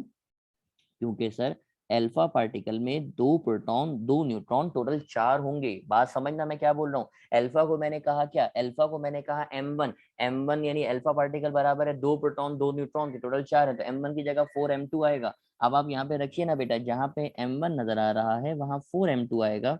ऊपर तो m2 था, नीचे 4m2 आ गया। आप बोलेंगे अरे सर कुछ कैंसिल हो रहा है। जो कैंसिल हो रहा है वो मुझे भी बताइए। m2 से m2 कैंसिल हो गया तो आंसर क्या आया? 1/4, और 1/4 का मतलब होगा 1:4। तो करेक्ट आंसर कौन सा ऑप्शन हो जाएगा? करेक्ट आंसर हो जाएगा ऑप्शन नंबर बी। तो मेरे ख्याल में ये सवाल भी आपको करना आ गया होगा। थोड़ा सा टेक्निकल किस्म का सवाल था लेकिन था बड़ा इंटरेस्टिंग सवाल। एमसीक्यू नंबर 18 के बाद एमसीक्यू नंबर 19, ये भी बड़ा इंटरेस्टिंग सवाल है। कोशिश करूंगा आपका एमसीक्यू ऐसे ही समझा कर है। एमसीक्यू नंबर 19 में आपसे कहा था bodies of the 1 kg and 4 kg, दो मास है। फिर दोबारा एक के मास को आपने कहा m1 और एक के मास को आपने कहा m2, have same kinetic energy. अच्छा, दोनों की काइनेटिक एनर्जी सेम है? बोलेंगे यस सर। और रेशियो आपसे मांग रहा है मोमेंटम का। मोमेंटम का रेशियो फिर दोबारा वही फॉर्मूला लगेगा, kinetic energy is equal to half P square upon M. अच्छा, दोनों की काइनेटिक एनर्जी सेम, तो मैं ऐसे लिखूंगा काइनेटिक एनर्जी 1 बराबर है काइनेटिक एनर्जी 2 के। आप बोलेंगे चलें सर सही है। अच्छा, इसका फॉर्मूला ऐसे लगेगा, काइनेटिक एनर्जी का half m1p1 square, sorry M half M B square नहीं लगेगा, बल्कि काइनेटिक एनर्जी का formula half P square upon M है ना, तो ये हो जाएगा half p1 square upon m1, और 2 वाले का फॉर्मूला हो जाएगा half p2 square upon m2। वही जो चीज नजर आ रही है वो एक जो चीज कैंसिल होती हुई, वो जो आप कैंसिल करके दिखाओगे बेटा, ये कैंसिल होगा, हाफ से हाफ कैंसिल हो जाएगा। अब इसको रीअरेंज करोगे, रीअरेंज का तरीका क्या होगा, आप मास को वहां भेज देंगे, मोमेंटम को लेफ्ट पे बुला लेंगे, क्योंकि आपको रेशियो चाहिए मोमेंटम का, राइट। तो फॉर्मूला क्या बनेगा, फॉर्मूला बनता हुआ नजर आएगा सर, फॉर्मूला बनाते हैं इसका। फॉर्मूला बनेगा p1 square upon p2 square is equal to m1 upon m2। आप बोलेंगे सर बिल्कुल सही है। अब इसके m1 m2 की वैल्यू रख दीजिए ना बेटा, p1 square p2 square, m1 m2 की वैल्यू आएगी, m1 की वैल्यू दे रहा है 1, m2 की वैल्यू दे रहा है 4। अब मोमेंटम पे स्क्वायर लगे हुए हैं, स्क्वायर को मैं ऐसे भी तो लिख सकता हूँ, होल स्क्वायर करके अगर मैं लिखूंगा ये भी लिख सकता हूँ। आप बोलेंगे सर बिल्कुल लिख सकते हैं होल स्क्वायर। अब स्क्वायर हटाने के लिए आप रूट लगाएंगे, तो ये हो जाएगा p1 upon p2 whole square, और यही स्क्वायर बेटा राइट पे भी आएगा, राइट पे स्क्वायर का मतलब 1/4। अब जब आप इसको कैंसिलेशन में कैंसिलेशन अप्लाई करेंगे, स्क्वायर से रूट कैंसिल होगा, यहाँ 1/4 का जो रूट होगा वो 1/2 होगा। इसका मतलब आंसर 1/2 आ रहा है, और 1/2 का मतलब बेटा आंसर हो जाएगा 1:2। तो करेक्ट जवाब हो जाएगा ऑप्शन नंबर ए। तो मेरे ख्याल में बात समझ में आ रही होगी। अगला एमसीक्यू देखेंगे, अगला एमसीक्यू क्या बोल रहा है, एमसीक्यू नंबर 20।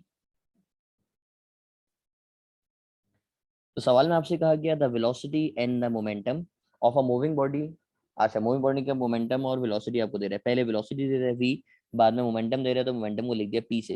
अच्छा, यूनिट थोड़े से डिस्टर्ब है, लेकिन ये रहने दीजिए, यूनिट की इतनी आपको टेंशन नहीं लेनी, क्योंकि यूनिट बेटा आपको जो नजर आ रहे हैं इट्स फाइन, मतलब सेंटीमीटर में दिए हुए सेकंड इनवर्स, तो सिमिलर यूनिट्स है, इतना इशू की बात नहीं है इसमें। लेकिन इसमें एक करेक्शन है जो मैं करेक्शन कर देता हूँ बेटा, ये हाइट h नहीं है बल्कि ये ग्राम है, यानी ये यूनिट ऐसे लिखा हुआ है ग्राम सेंटीमीटर सेकेंड इनवर्स, ताकि यूनिट एटलीस्ट सही हो जाए, जो मिस्टेक थी वो मैंने आपको सही करवा दी। अच्छा राइट। अच्छा, मैं अब आपको एक बड़ा इंटरेस्टिंग सा काइनेटिक एनर्जी का फॉर्मूला ड्राइव करके दिखाऊंगा। काइनेटिक एनर्जी का फॉर्मूला देखो, आप सबको पता है काइनेटिक एनर्जी का फॉर्मूला है मेरे पास हाफ एम वी स्क्वायर। मैंने एक काम किया, मैंने कहा यार एक काम करता हूँ, वी स्क्वायर को ब्रेक करके लिखता हूँ ऐसे, मतलब वी स्क्वायर दो दफा वी है ना, मैंने वी को ब्रेक करके लिख दिया। अब ये जो एम वी नजर आ रहा है, मैं आपसे अगर पूछूंगा ये एम वी जो आपको नजर आ रहा है, ये एम वी किसके बराबर है, तो आप बोलेंगे सर अरे सर ये तो हमें पता है, एम वी बराबर होता है मोमेंटम के। तो ये हो जाएगा हाफ पी और वी। अब आप देखो, आपको दोनों वैल्यूज पता है, आपको मोमेंटम भी पता है, आपको वेलोसिटी भी पता है। मोमेंटम कितना है आपके पास, तो आप बोलेंगे सर मोमेंटम है 10,000, जबकि वेलोसिटी है मेरे पास, वेलोसिटी भी नजर आ रही है 10,000। तो दोनों को अब जब आप कैंसिलेशन में लेकर आएंगे, राइट, अगर आप इसको सॉल्व करने के लिए जाएंगे तो आंसर में अब गड़बड़ हो सकती है, क्योंकि मैं ऑप्शन नहीं देख सका, ऑप्शन जो आपको दिया हुआ है वो स्टैंडर्ड यूनिट में दिया हुआ है, राइट, स्टैंडर्ड यूनिट जो दिया हुआ है जूल दिया हुआ है। अब आपको यूनिट सारे कन्वर्ट करने पड़ेंगे, फॉर्मुला तो आपने बिल्कुल सही ड्राइव किया हुआ है। अब आपको वैल्यूज कैसे कन्वर्ट करनी होंगी, वैल्यूज जरा देखिएगा। देखो वेलोसिटी आपको जो दी हुई नजर आ रही है, तो इन्हें कलर चेंज करते हैं, इसको डिफरेंट करके जरा सा लिखूं ताकि आपको आइडिया रहे। वेलोसिटी आपको नजर आ रही है 10,000। अच्छा, ये लिखी हुई है सेंटीमीटर पर सेकेंड,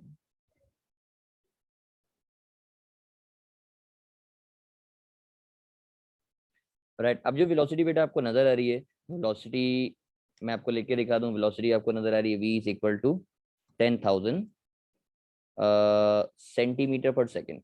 अब देखो सेंटीमीटर पर सेकेंड है, सेंटीमीटर को मीटर में करने के लिए आप डिवाइड किससे करते हैं, 100 से डिवाइड करते हैं, तो ये वेलोसिटी का आंसर हो गया, जरा ध्यान में रखिएगा 10,000 डिवाइडेड बाय 100।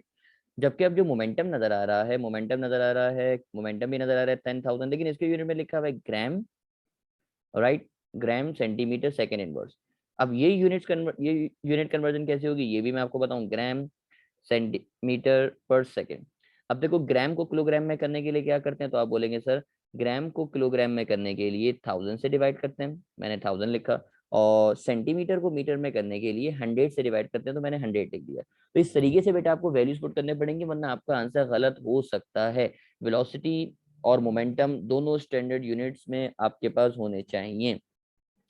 अब मैं इसको सॉल्व करूंगा, ये चलो मैं इसको थोड़ा ऊपर करके लिख रहा हूँ, हाफ मोमेंटम की जगह बेटा मोमेंटम की वैल्यू आएगी। मोमेंटम की वैल्यू क्या है, तो आप बोलेंगे सर ये 10,000 डिवाइडेड बाय और 1000 और 100, इस तरीके से मैंने लिखा।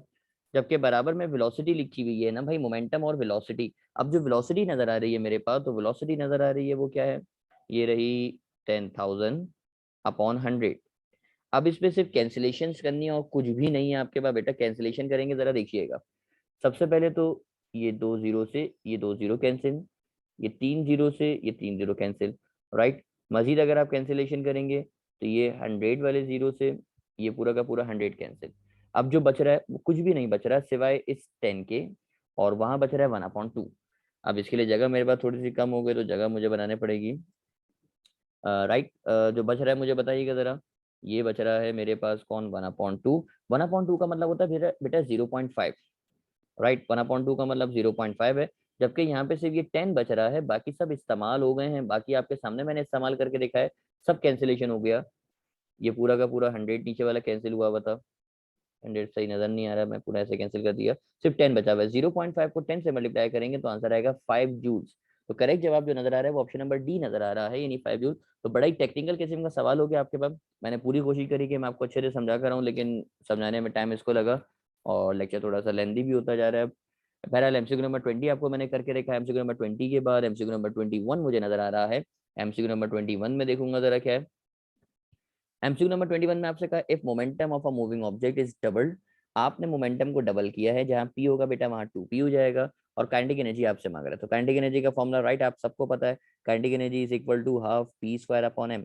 बेटा जहां p है वहां पे अब आपके पास कौन आएगा, तो आप बोलेंगे सर जहां p नजर आ रहा है वहां पे 2p आएगा। बेटा 2p का स्क्वायर करेंगे क्या होगा, तो आप बोलेंगे सर 2p का स्क्वायर होगा 4p स्क्वायर। किस नंबर का इजाफा हुआ, आप बोलेंगे सर जिस नंबर का इजाफा हुआ है 4 है, तो करेक्ट जवाब क्या हो जाएगा, 4 टाइम हो जाएगा। मैं पूरा पूरा सॉल्व नहीं कर रहा बेटा, मैं जस्ट आपको वर्बली बता रहा हूं। मतलब हो सकता है किसी को इतरा तो यार ये तो बिल्कुल ही डायरेक्ट कर दिया, तो आप कर सकते हो। हमें एमसीक्यू का सिर्फ आंसर चाहिए।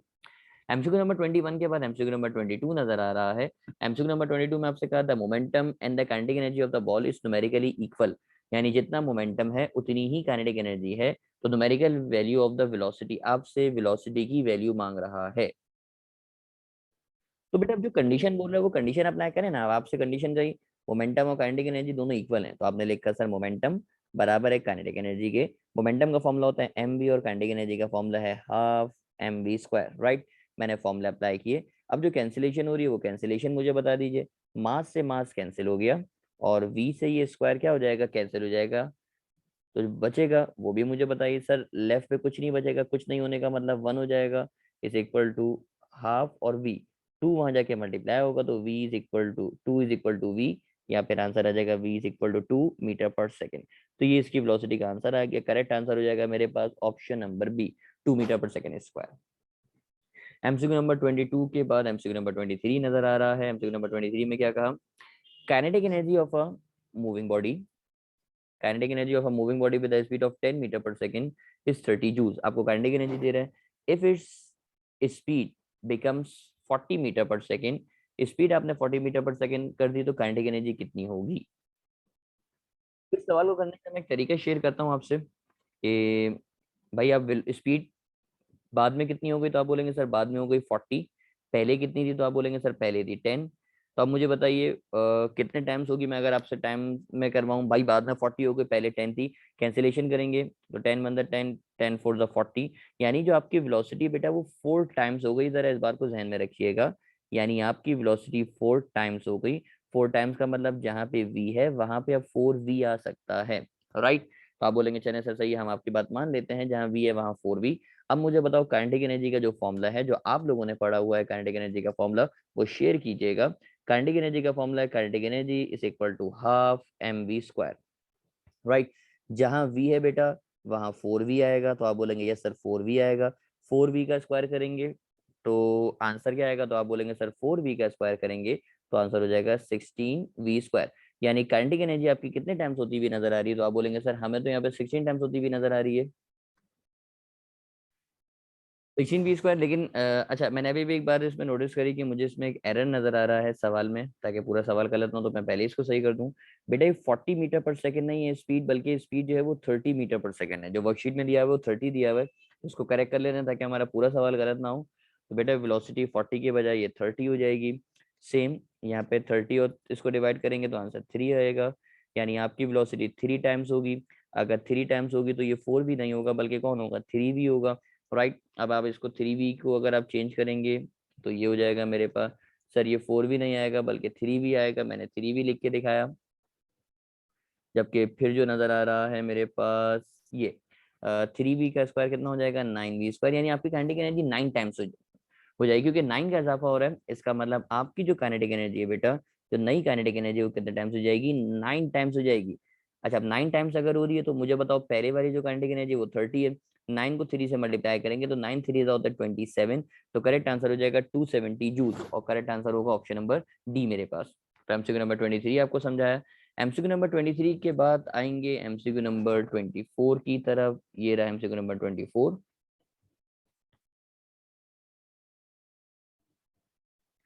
तो सवाल में आपसे कह रहा है बेटा, car X is travelling at half the speed of the Y, मतलब एक्स की जो स्पीड है वो वाई के मुकाबले में हाफ है, यानी velocity of X is half of velocity of Y, right. और मास के बारे में बोल रहा है कि मास उसका ट्वाइस है, यानी mass of X is 2 times of mass of Y.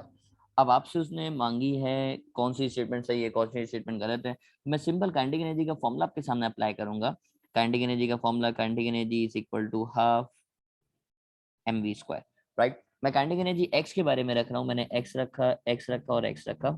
अब आप x वाली वैल्यू पुट कर दीजिए बेटा। x वाली वैल्यू में पुट करेंगे, जहां vx लिखा हुआ है वहां आ जाएगा हाफ ऑफ vy, और जहां vx लिखा हुआ है बेटा, सॉरी मिस्टेक कर दी, mx की जगह पे ये आएगा 2my, इस तरीके से। और राइट, vx की जगह पे आ जाएगा हाफ वी वाई, और इसका स्क्वायर है तो स्क्वायर आ जाएगा। अब आप इसको सॉल्व कीजिए, हाफ आ रहा है 2my एज इट इज रहेगा, हाफ वी वाई का स्क्वायर हो जाएगा 1/4 वी वाई स्क्वायर, क्योंकि यहाँ पे स्क्वायर लगा हुआ है, ये स्क्वायर दोनों के ऊपर आएगा। आपने स्क्वायर को ओपन करा, मैंने स्क्वायर ओपन करके दिखा दिया बेटा।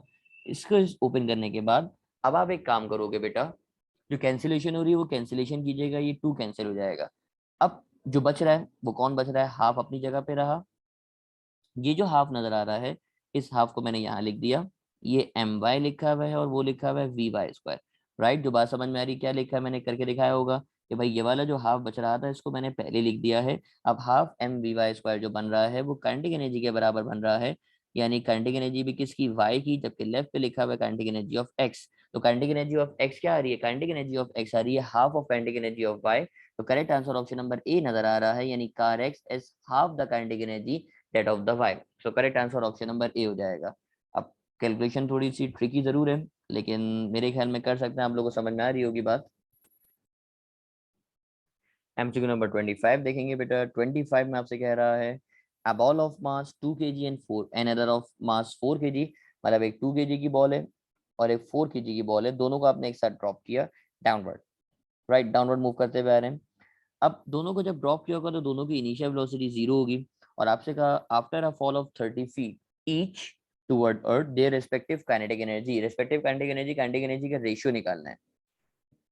तो काइनेटिक एनर्जी का फॉर्मूला क्या है, आप बोलेंगे सर काइनेटिक एनर्जी का फॉर्मूला है हाफ एम वी स्क्वायर, ये काइनेटिक एनर्जी का फॉर्मूला आपके पास। अच्छा, इसके साथ काइनेटिक एनर्जी 1 आ गया, यहाँ पे मास 1 आ गया, वेलोसिटी 1, जबकि फिर मैंने डिवाइड के लिए रेशियो लगाया तो ये हो जाएगा काइनेटिक एनर्जी 2, यहाँ पे लिख के दिखा देते हैं बेटा, ये हो जाएगा मेरे पास काइनेटिक एनर्जी 2 हाफ, और वो हो जाएगा मेरे पास m2v2 और स्क्वायर, राइट। अच्छा, क्योंकि दोनों को एक साथ ड्रॉप किया है बेटा आपने, क्योंकि इसलिए दोनों की वेलोसिटी तो सेम होगी, वेलोसिटी कैंसिल हो जाएगी, क्योंकि भाई दोनों की इनिशियल वेलोसिटी सेम है, ये भी 0, इसकी भी इनिशियल वेलोसिटी 0, दोनों सेम पॉइंट तक पहुंचेंगे, दोनों की फाइनल वेलोसिटी सेम होगी।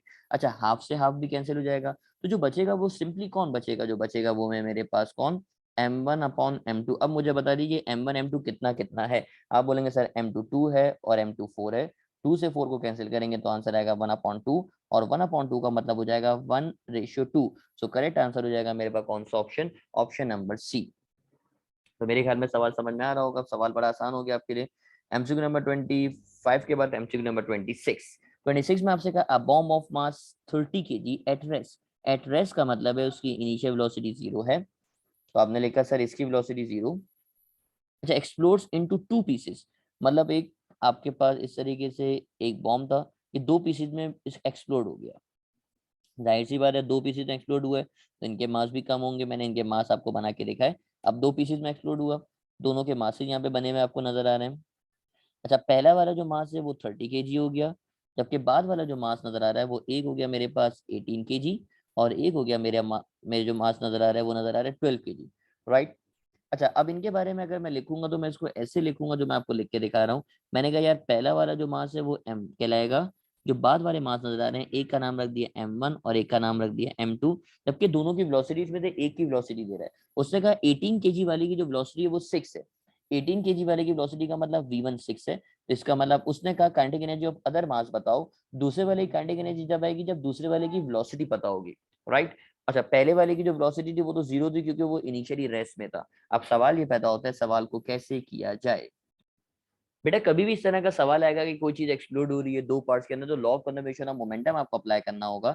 Law of conservation of momentum M V is equal to m1v1 plus m2v2, यानी सबसे पहले सॉल्व करके आपको v2 निकालना पड़ेगा, जब भी आप दूसरे वाले की काइनेटिक एनर्जी को फाइंड आउट कर सकते हैं।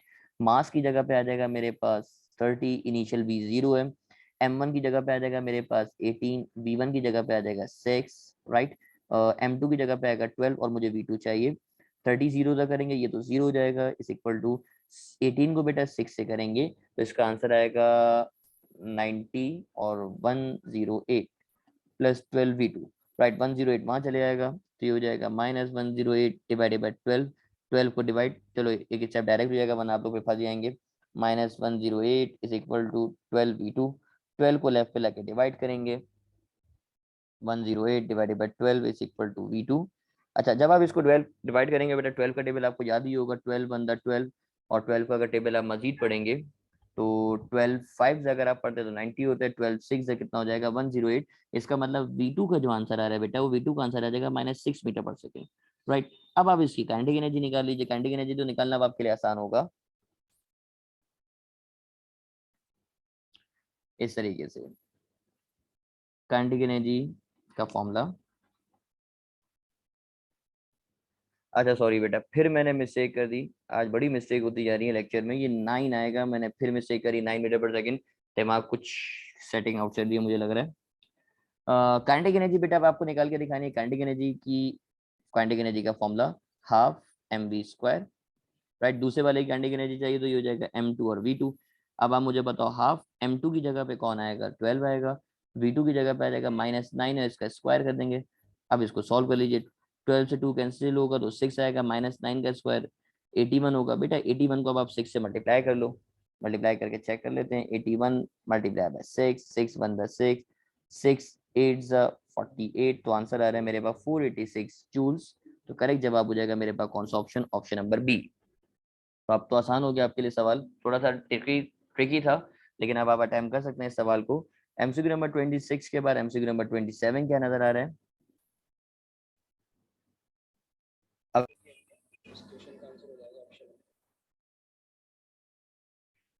अब एमसीक्यू नंबर 27 बड़ा इंटरेस्टिंग सवाल है जज्बाती लोगों के लिए, मैं इसको समझाऊंगा।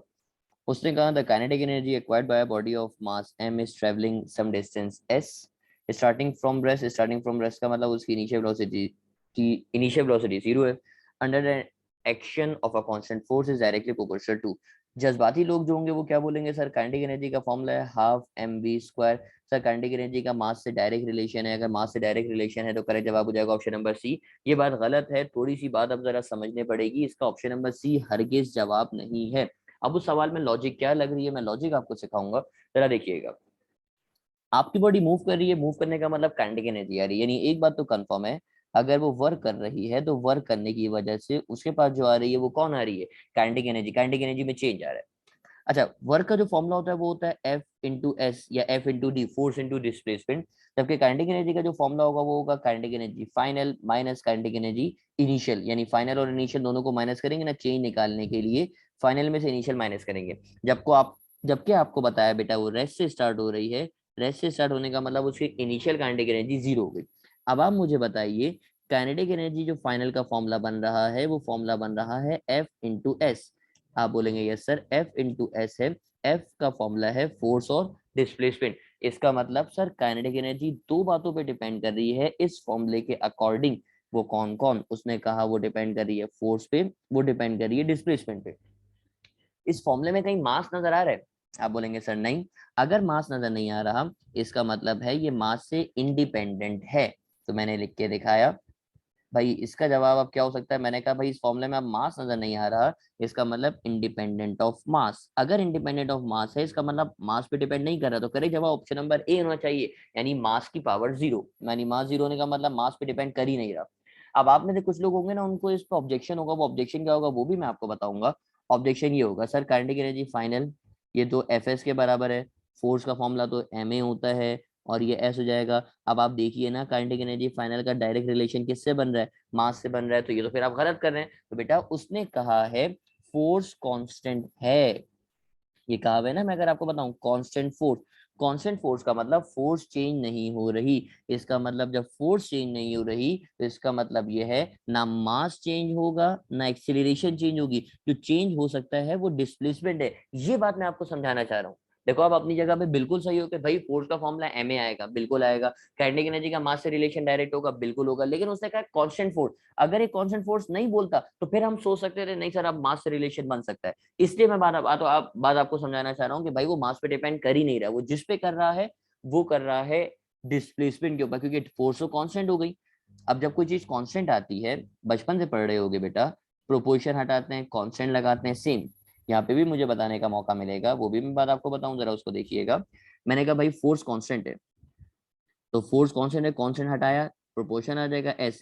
यानी काइनेटिक एनर्जी का डायरेक्ट रिलेशन डिस्प्लेसमेंट से आ रहा है। कहीं मास नजर आ रहा है? नहीं आ रहा। तो अब इतना ही मैं बात आपको समझा सकता हूँ। मेरे ख्याल में अब ये बात आपको समझ में आ जानी चाहिए कि किस तरीके से सॉल्व हुआ है। एमसीक्यू नंबर 27 के बाद 28 में आपसे क्या कह रहा है? एमसीक्यू नंबर 28 में आपसे कहा when force and displacement are in the same direction, यानी जिस डायरेक्शन में फोर्स है उसी डायरेक्शन में आपकी डिस्प्लेसमेंट है, क्योंकि दोनों की डायरेक्शन सेम है, लिहाजा आपकी जो काइनेटिक एनर्जी है वो काइनेटिक एनर्जी इंक्रीज होगी। ये तो बिल्कुल ही बेसिक सा सवाल है, कॉमन सेंस का, इतनी कुछ समझाने वाली बात इसमें है नहीं। एमसीक्यू नंबर 28 के बाद 29 पढ़ लेते हैं। 29 में आपसे क्या कह रहे हैं? आपसे कह रहा है बेटा a truck and a car are moving with the equal velocities. Right, आपके पास एक ट्रक है, ये रहा ट्रक, और एक आपके पास कार है। अब ट्रक और कार दोनों सेम वेलोसिटी से आपके पास आ रहे हैं।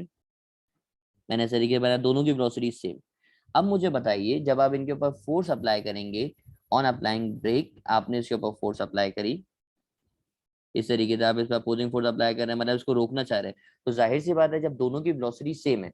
लेकिन अगर आप एक बात पे गौर करें, ट्रक जो नजर आ रहा है, ट्रक का मास ज्यादा होगा, जबकि कार जो नजर आ रही है, कार का मास कम होगा। इसका मतलब ट्रक को रुकने में ज्यादा टाइम लगेगा, क्योंकि वो हैवियर है, और कार आपकी जल्दी रुक जाएगी। तो कार जल्दी रुकने का मतलब कौन डिस्टेंस कम कवर करेगी? तो आप बोलेंगे सर कॉमन सेंस यही कहता है car will cover less distance before before stopping, मतलब रुकने से पहले कार डिस्टेंस कम कवर करेगी, क्योंकि उसका मास कम है। मास कम है तो उसका मोमेंटम कम होगा, जबकि ऊपर वाले केस में उसका मोमेंटम ज्यादा होगा, क्योंकि उसका मास ज्यादा है। एमसीक्यू नंबर 30 देखेंगे बेटा। एमसीक्यू नंबर 30 में आपसे क्या कह रहा है? एमसीक्यू नंबर 30 में आपसे कहा potential energy per unit volume is given by, potential energy per unit volume, potential energy को वॉल्यूम से डिवाइड करना है। राइट, पोटेंशियल एनर्जी का फॉर्मूला होता है mgh, जबकि नीचे लिखा हुआ है वॉल्यूम। अब मैं आपसे बात करूंगा बेटा कि भाई मास और वॉल्यूम तो ये तो आपने पढ़ा ही होगा। मास और वॉल्यूम को अगर मैं अलग कर लूं तो ये कुछ इस तरीके से बनेगा, मास अपॉन वॉल्यूम और gh। क्या आपको नहीं पता? मास अपॉन वॉल्यूम बराबर होता है डेंसिटी के। इसका मतलब ये फॉर्मूला बनेगा रॉ जी एच। तो करेक्ट जवाब हो जाएगा ऑप्शन नंबर डी मेरे पास। एमसीक्यू नंबर 30 के बाद एमसीक्यू नंबर 31 के पास आएंगे। तो बेटा 31 में आपसे कहा गया a body is falling from a height h after it has falling a height of h/2। मतलब आपने एक बॉल को ड्रॉप किया, अब जो वो आधी हाइट तक पहुंचा था, अभी आधी हाइट उसकी बाकी है। राइट, अभी वो आधी हाइट कवर करके यहाँ तक की जो हाइट आपको नजर आ रही है, वो हाइट आपको नजर आ रही है h/2। अच्छा एक बात आप याद रखिएगा बेटा, जब वो टॉप पर होगा तो टॉप पे उसकी पोटेंशियल एनर्जी जो है वो मैक्सिमम होगी। राइट, पोटेंशियल एनर्जी मैक्सिमम, जबकि काइनेटिक एनर्जी उसकी जीरो होगी, क्योंकि उसको भी आपने ड्रॉप किया है, उस वक्त उसकी काइनेटिक एनर्जी नहीं होगी।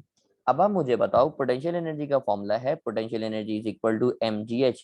क्योंकि अब आपने हाइट को हाफ कर दिया है, इसका मतलब आपकी जो पोटेंशियल एनर्जी है बेटा, ये पोटेंशियल एनर्जी भी क्या हो जाएगी, हाफ हो जाएगी। यानी अगर आपने हाइट को हाफ किया तो पोटेंशियल एनर्जी हाफ हो गई। यानी ऑप्शन नंबर ए नहीं होगा, ऑप्शन नंबर बी नहीं होगा, मतलब हाफ पोटेंशियल एनर्जी।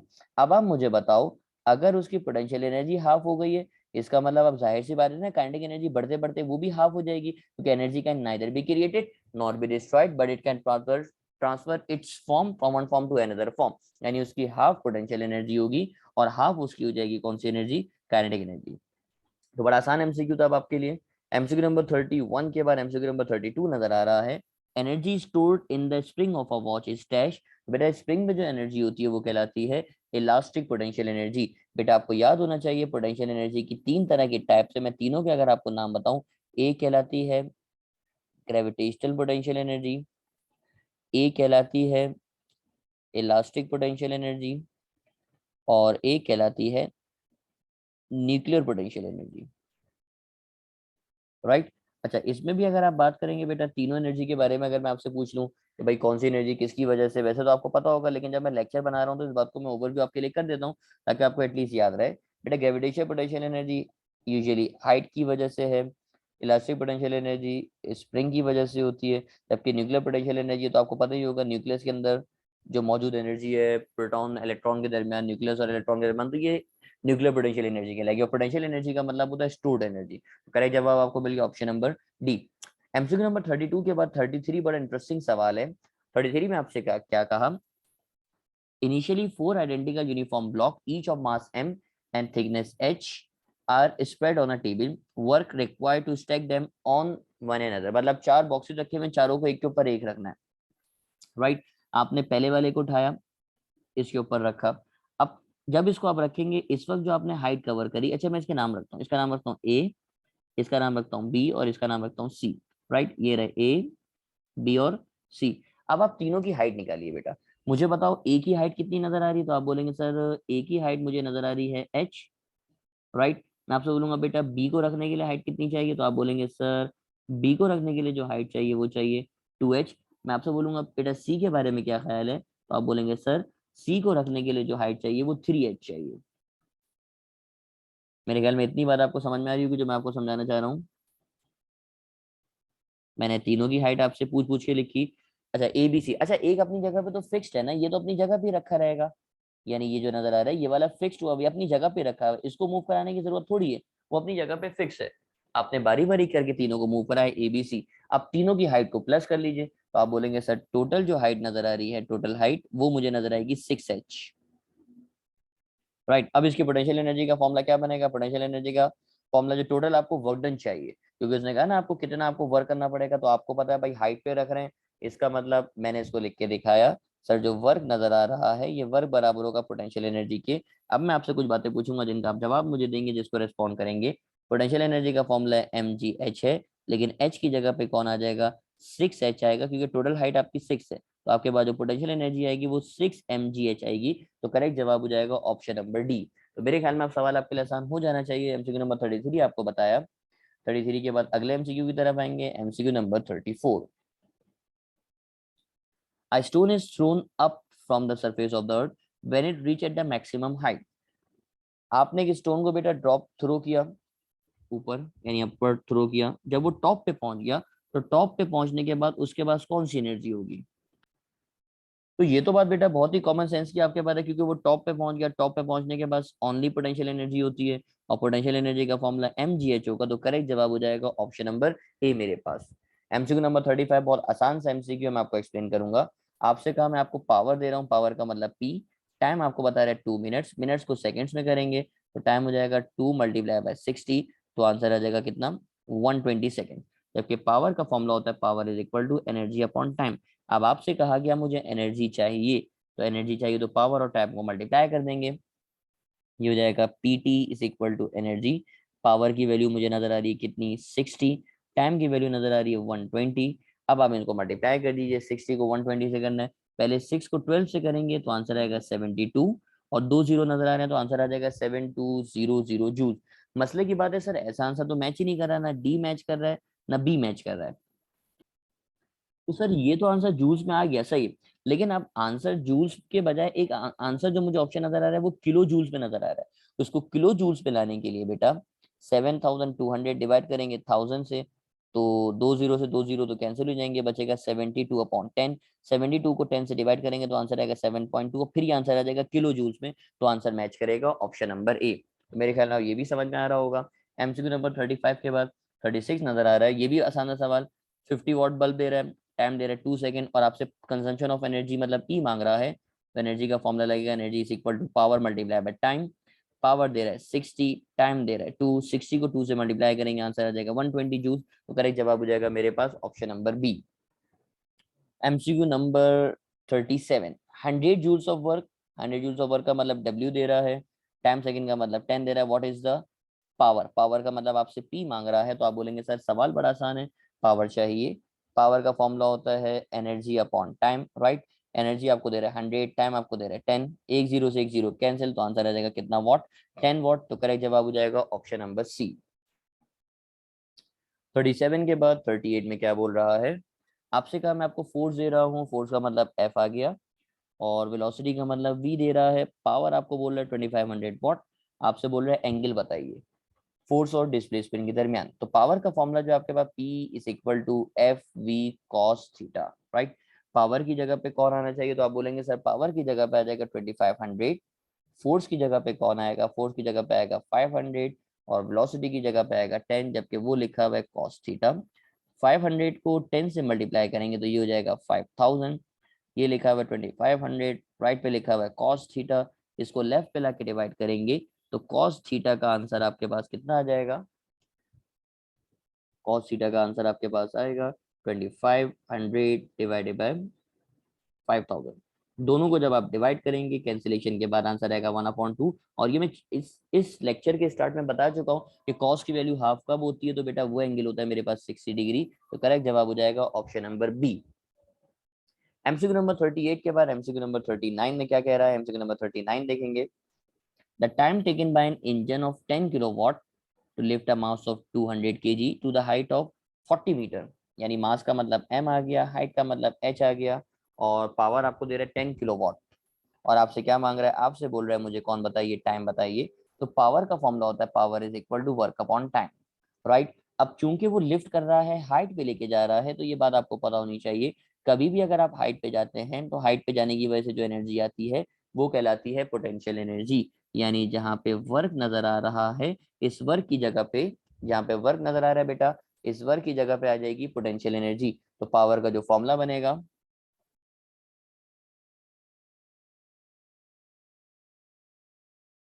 ये रहा, वर्क की जगह पे आ जाएगा पोटेंशियल एनर्जी डिवाइड में टाइम आ जाएगा, वहां पावर लिखी हुई है। अच्छा, पोटेंशियल एनर्जी का जो फॉर्मूला होता है वो क्या होता है, ये होता है mgh डिवाइड में टाइम है। अब मुझे क्योंकि टाइम चाहिए तो टाइम को ऊपर भेजा, पावर को नीचे बुलाया, तो टाइम का फॉर्मूला बनेगा mgh divided by p, right. अच्छा, वो 10 किलोवाट दिया हुआ है, 10 किलोवाट को अगर मैं चेंज करूंगा तो यकीनन आप मुझे जवाब देंगे सर 10 किलोवाट का मतलब होगा 10 मल्टीप्लाई बाय 1000, ये अब वॉट में कन्वर्ट होगा क्योंकि किलो का मतलब होता है मल्टीप्लाई बाय 1000। अब आप यहाँ वैल्यूज रखवाइए मुझे, वैल्यूज पुट करेंगे बेटा, बारी बारी करके वैल्यूज रखते हैं। मास की जगह पे आ जाएगा 200, ग्रेविटी की जगह 10, और हाइट की जगह पे 40, राइट। जबकि डिवाइड में नीचे जो लिखा हुआ है वो आ जाएगा 10 मल्टीप्लाई बाय 10,000। एक काम करते हैं, पहले जीरो को तो कैंसिल करते हैं, जीरोस अगर सारे कैंसिल हो जाएंगे तो आपकी कैलकुलेशन आसान होगी। सबसे पहले ये एक जीरो से, यानी चलो पूरे 10 से ये 10 कैंसिल हो गया, राइट। अब ये जीरो नजर आ रहे हैं, एक दो जीरो ये कैंसिल, एक जीरो से एक जीरो वो वाला कैंसिल हो गया। अब जो बचता हुआ नजर आ रहा है वो कौन बचता हुआ नजर आ रहा है, एक 2 नजर आ रहा है, एक 4 नजर आ रहा है, तो 2 को 4 से मल्टीप्लाई करेंगे, 2 मल्टीप्लाई बाय 4, तो आंसर आ जाएगा 8 सेकेंड्स। करेक्ट जवाब हो जाएगा ऑप्शन नंबर सी। तो मेरे ख्याल में अब तो सवाल बेटा आसान हो गया होगा। एमसीक्यू नंबर 39 के बाद एमसीक्यू नंबर 40। एमसीक्यू नंबर 40 में आपसे कहा to travel at a speed constant speed the car engine provide 24 kilowatt, 24 kilowatt का मतलब पावर दे रहा है, ड्राइविंग फोर्स, फोर्स का मतलब एफ दे रहा है, और आपसे स्पीड मतलब वी मांग रहा है, तो पावर का फॉर्मूला लगेगा P is equal to F V. अच्छा, पावर किलो वॉट में दे रहा है, तो किलो वॉट को वॉट में करने के लिए ये हो जाएगा 24 मल्टीप्लाई बाय 1000, माना आप किलो वॉट से वॉट में करना पड़ेगा, तो मैंने लिखा 24 मल्टीप्लाई बाय 1000, और फोर्स दे रहा है कितनी 600, वेलोसिटी मांग रहा है 600 को लेफ्ट पे लाके डिवाइड कर देंगे, तो वेलोसिटी बराबर हो जाएगी 24 मल्टीप्लाई बाय 1000 डिवाइडेड बाय 600। अब आप इसको सॉल्व कर लीजिए बेटा। कैंसिलेशन में सबसे पहले तो जीरोस को कैंसिल करेंगे आप, ये दो जीरो से ये दो जीरो कैंसिल, 6 × 6 6 4 × 24, तो जो बच रहा है वो क्या बच रहा है 4 मल्टीप्लाई बाय 10, और 4 को 10 से मल्टीप्लाई करेंगे तो आंसर आ जाएगा 40 मीटर पर सेकेंड। तो correct answer will be option number D. अगले एमसीक्यू देखेंगे, एमसीक्यू नंबर 41। एमसीक्यू नंबर 41 में आपसे कह रहा है a force of 1000 newton is needed to lift the hook of a crane. मतलब आपको अगर मैं आसान करके बात करूं तो एक हुक है, इस हुक को मूव कराने के लिए जो फोर्स चाहिए,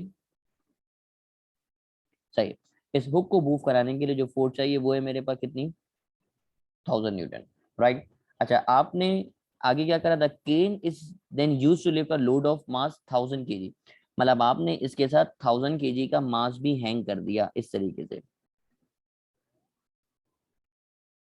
अब मुझे बताइए, अब आपको ज्यादा फोर्स लगाने पड़ेगी, कितनी फोर्स लगाने पड़ेगी, तो अब आप इसको इस मास का भी तो फोर्स निकालेंगे। अब इसकी फोर्स निकालने के लिए जो फॉर्मूला अप्लाई करेंगे वो होगा mg, क्योंकि मास और ग्रेविटी को मल्टीप्लाई करेंगे। बेटा ये फोर्स निकालने के लिए मैंने लिख के दिखाया, मैच कीजिएगा, मैंने क्या लिखा, F is equal to M G. Mass कितना दे रहा है मुझे, मास दे रहा है 10,000, मल्टीप्लाई करेंगे ग्रेविटी की वैल्यू 10, इसका मतलब फोर्स जो चाहिए वो चाहिए कितनी, 10,000। बेटा बात देखिएगा, 1000 जो फोर्स चाहिए थी ये हुक के लिए चाहिए, मैं बात लिख के दिखा रहा हूँ, और जबकि जो 10,000 फोर्स चाहिए वो 10,000 फोर्स किसके लिए चाहिए, उस बॉडी के लिए चाहिए। तो मुझे बताओ टोटल लोड के लिए चाहिए, चलो बॉडी से बेहतर लोड लिख देते हैं, ज्यादा बेहतर रहेगा। ये 10,000 फोर्स हुक के लिए चाहिए, 1000 फोर्स हुक के लिए, 10,000 फोर्स जो है वो किसके लिए चाहिए, लोड के लिए चाहिए।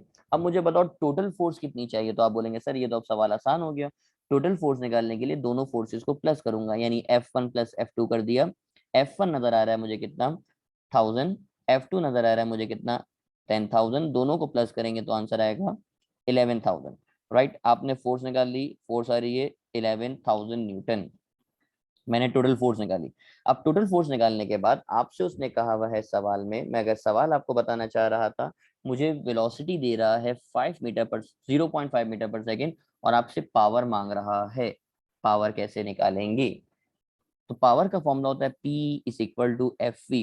देखो फोर्स कितनी आ गई, फोर्स आ गई 11,000, वेलोसिटी आ रही है 0.5, राइट।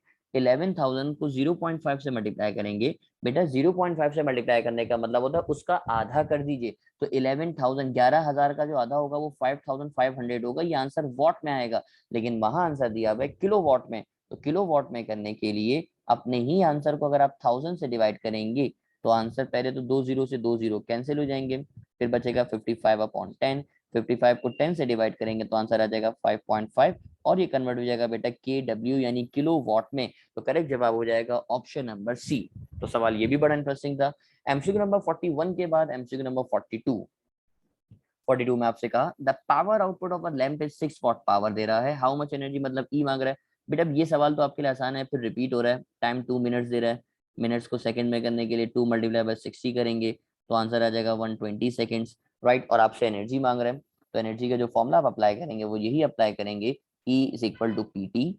बेटा पावर जो दे रहा है वो कितनी दे रहा है 6, टाइम दे रहा है 120, 6 को 120 से मल्टीप्लाई करेंगे तो 6 12 होगा 72, और आगे जीरो आएगा, तो करेक्ट जवाब हो जाएगा 720 जूल्स। करेक्ट जवाब ऑप्शन नंबर सी।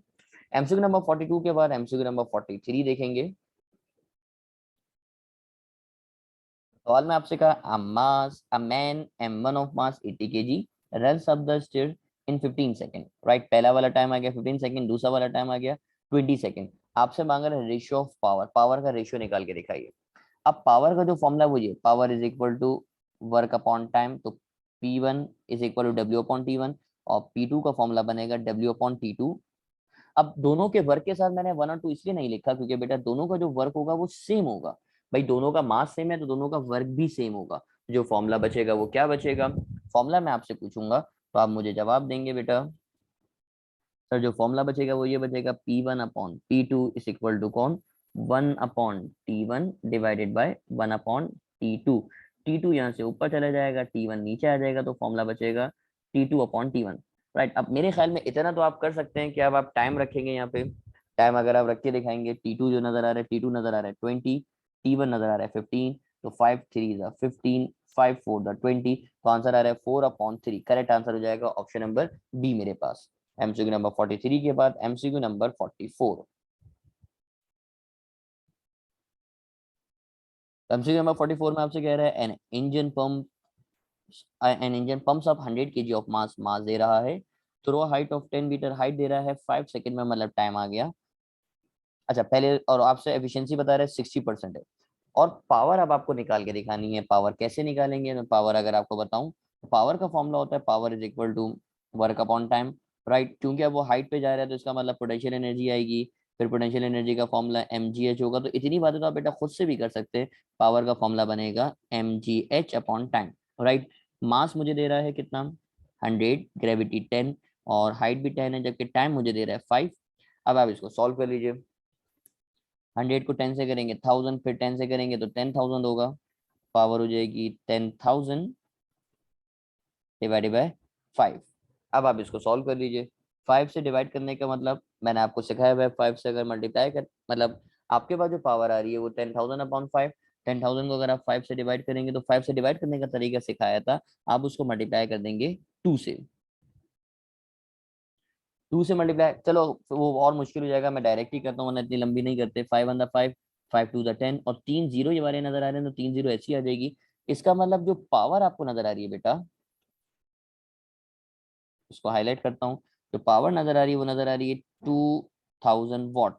और किलो वॉट में करूंगा तो 2000 को मैं 1000 से डिवाइड करूंगा, तो आंसर आ जाएगा कितना? 2 किलो वॉट। लेकिन आप बोलेंगे सर हमारा तो आंसर मैच ही नहीं कर रहा, क्योंकि उसने साथ में एफिशिएंसी भी दी हुई है।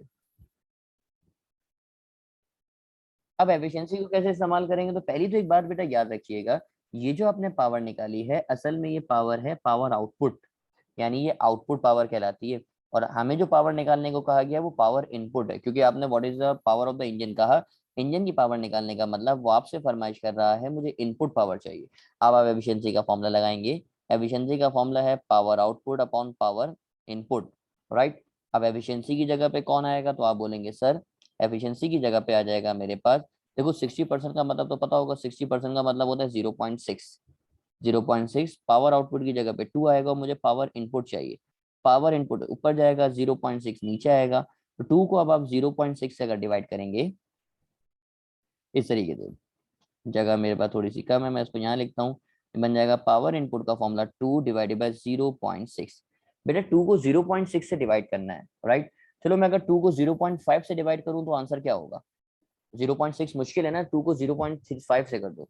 बेटा 0.5 से डिवाइड करने का मतलब होता है उसका डबल कर दीजिए। तो 2 का डबल कितना होगा? 4, यानी आंसर 4 किलो वॉट होता। बात समझिएगा मैं क्या कह रहा हूँ? भाई अगर मैं 2 को 0.6 से नहीं कर रहा, मैं 0.5 से कर रहा हूँ। अगर 0.5 से कर रहा हूँ तो 4 किलो वॉट होगा। अब 4 के करीब करीब जो आंसर नजर आ रहा है वो कौन नजर आ रहा है? 3.3 किलो वॉट नजर आ रहा है। इसका मतलब आंसर ऑप्शन नंबर बी होगा। तो ये एक अप्रोक्सीमेशन तरीका होता है कि मतलब आप एक्यूरेट आंसर ही निकाल रहे, उसकी अप्रोक्सीमेशन से आंसर तक पहुंच रहे हैं।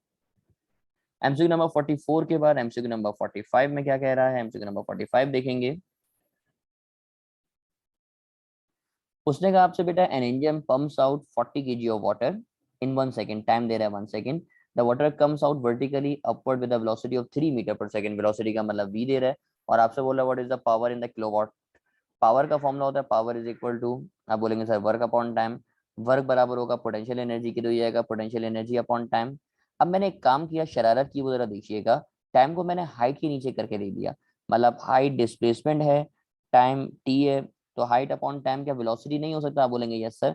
ये फॉर्मूला ऐसे भी बन सकता है mgv, मतलब power is equal to mg multiply by v, इस तरीके से। अब आप मुझे बताओ मास कितना है? 40, ग्रेविटी 10 है, जबकि वेलोसिटी कितनी है? 3। अब आप इसको मल्टीप्लाई कर दीजिए, 4 3 तक करेंगे तो आंसर हो जाएगा 12, और 2 जीरो आ जाएंगे, तो आंसर 1200 वॉट आ रहा है।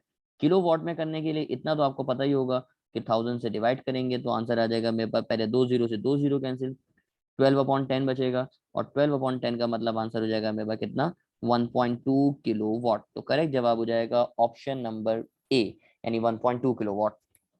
एमसीक्यू नंबर 45 के बाद एमसीक्यू नंबर 46। 46 में आपसे कहा कि मैं आपको पावर दे रहा हूँ, पावर आपको मिल गई, right. The speed at which it can lift 1000 kg मास या 1000 kg लोड, और आपसे स्पीड का मतलब v मांग रहा है। अब आप देखो पावर का फॉर्मूला होता है P is equal to F V, आप बोलेंगे बिल्कुल। तो अच्छा फोर्स का फॉर्मूला होगा F is equal to M A या F is equal to M G, क्योंकि उसमें जो फोर्स लगेगी बेटा वो फोर्स वेट के बराबर होगी ना, उतनी ही फोर्स लगाएंगे जितना इसका वेट है, और वेट का फॉर्मूला होता है एम जी, तो F बराबर आ जाएगा एम जी के। अब मुझे बताओ वेलोसिटी चाहिए, मैं सबकी वैल्यूज को पुट करूंगा। पावर की जगह पे आ जाएगा 3000, मास की जगह पे कौन आएगा 1000 आएगा, ग्रेविटी की जगह 10 आएगा, ग्रेविटी की जगह 10 आ गया इस तरीके से, और मल्टीप्लाई बाय वी। अब इसको बेटा अब आपको सॉल्व करना है। ये हो जाएगा मेरे पास 3000 is equal to 10,000 multiply by V, मैंने इसको मल्टीप्लाई कर दिया। अब आप 10,000 को वहां लेफ्ट पे लाके डिवाइड करेंगे तो ये हो जाएगा 3000 divided by 10,000 is equal to we.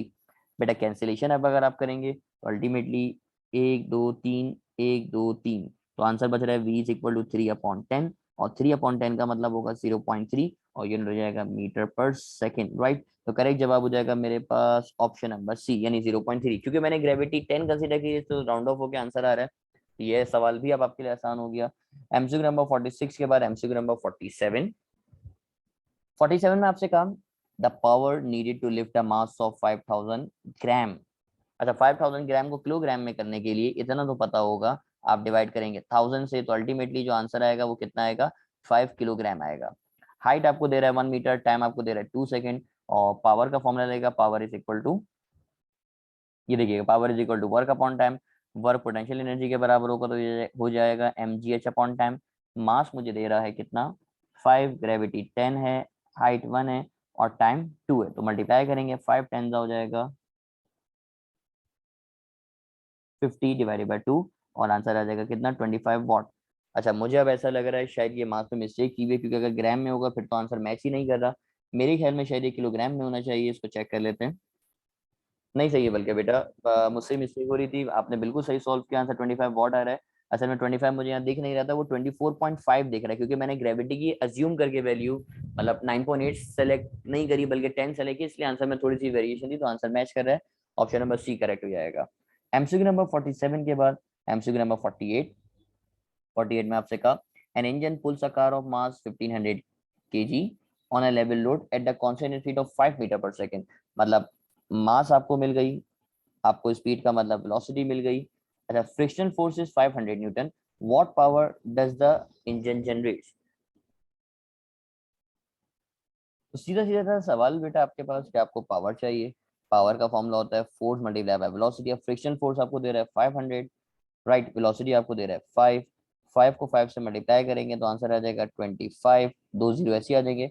ये आंसर वॉट में आ रहा है, किलो वॉट में करने के लिए इसको आप डिवाइड कर देंगे 1000 से, तो अगर आप 2 जीरो को 2 जीरो से कैंसिल करेंगे तो आंसर बचेगा 25/10, और 25/10 का मतलब आंसर हो जाएगा 2.5 किलो वॉट। तो करेक्ट जवाब हो जाएगा ऑप्शन नंबर बी मेरे पास।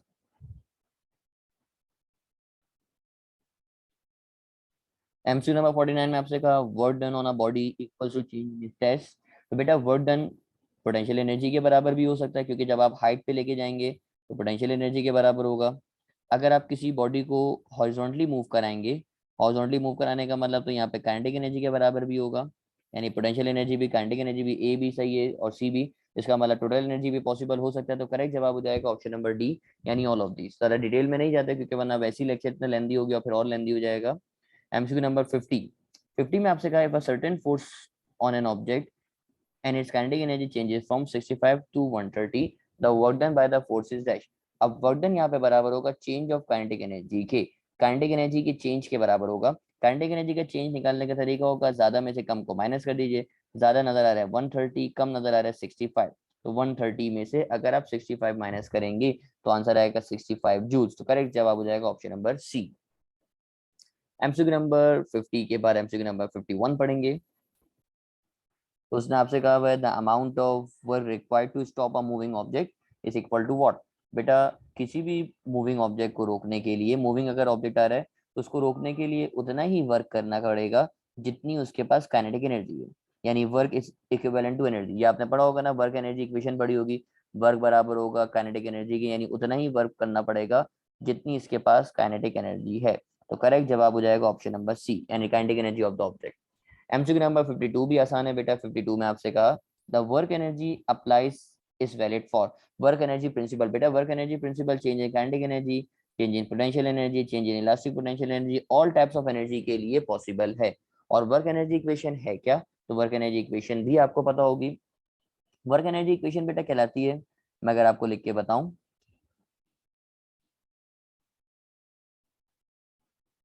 ये रही work energy equation. Kinetic energy में गेन बराबर होगा पोटेंशियल एनर्जी में loss minus work done against friction. तमाम लोगों ने पढ़ी होगी, वर्क डन अगेंस्ट फ्रिक्शन, ये कहलाती है मेरे पास वर्क एनर्जी इक्वेशन।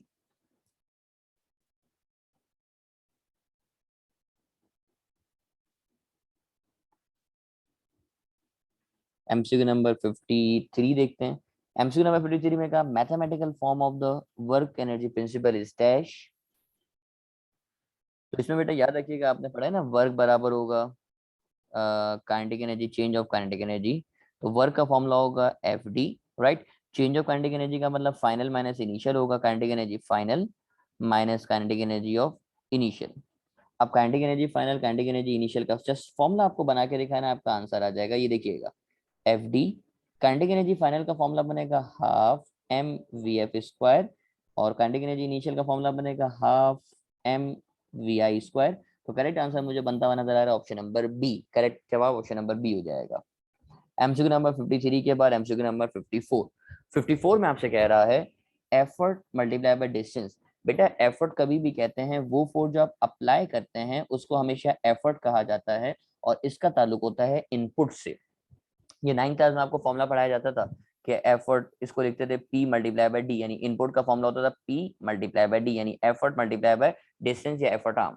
जबकि लोड का ताल्लुक होता है बेटा, लोड जो आपको रिजल्ट मिलता है, रिजल्ट का मतलब होता है output, output of the machine, और इसको लिखते थे ऐसे, output is equal to W multiply by H। ये 9th क्लास का काम। जबकि एमसीक्यू नंबर 56 भी बेटा बड़ा आसान सा एमसीक्यू आपके पास, ratio of the output to the input, output का ताल्लुक इनपुट से, तो ये कहलाती है एफिशिएंसी। एफिशिएंसी का फॉर्मूला याद है ना, आपने पढ़ा होगा, output divided by input multiply by 100। तो करेक्ट जवाब हो जाएगा ऑप्शन नंबर सी, यानी एफिशिएंसी कहलाएगी। जबकि ये भी पता होगा एफिशिएंसी का बेटा, एफिशिएंसी के बारे में जब आप बात करेंगे तो एफिशिएंसी जब भी कभी लिखा जाएगा तो एफिशिएंसी का कोई यूनिट नहीं होता। आप करेक्ट जवाब मार्क करेंगे नो यूनिट। तो करेक्ट जवाब हो जाएगा ऑप्शन नंबर डी। जबकि अब लास्ट के एमसीक्यू नजर आ रहा है, एमसीक्यू नंबर 58। 58 में क्या कहा, 58 जरा देखते हैं।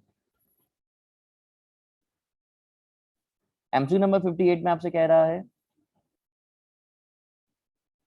a mass 10 kg is dropped from a certain height, hits the ground with a speed of 10 meter per second, the height will be dash।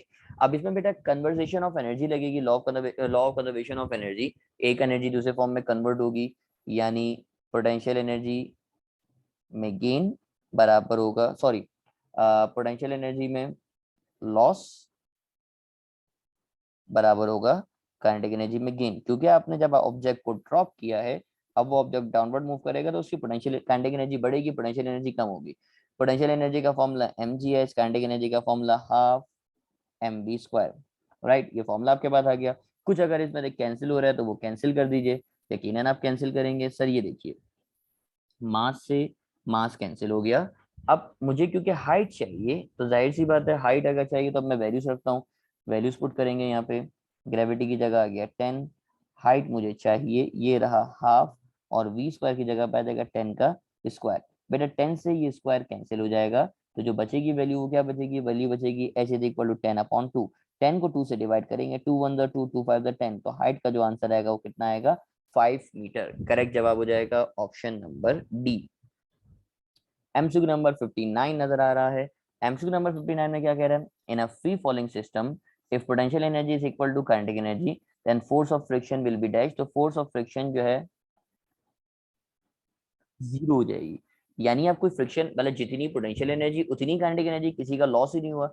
मतलब जब इक्वल होगी तो इसका मतलब नो लॉस ऑफ एनर्जी, और जब नो लॉस ऑफ एनर्जी है तो इसका मतलब आपकी फ्रिक्शन वहां पे नहीं है, फ्रिक्शन जीरो है। जबकि लास्ट एमसीक्यू नजर आ रहा है बेटा, वो एमसीक्यू नंबर 60 नजर आ रहा है।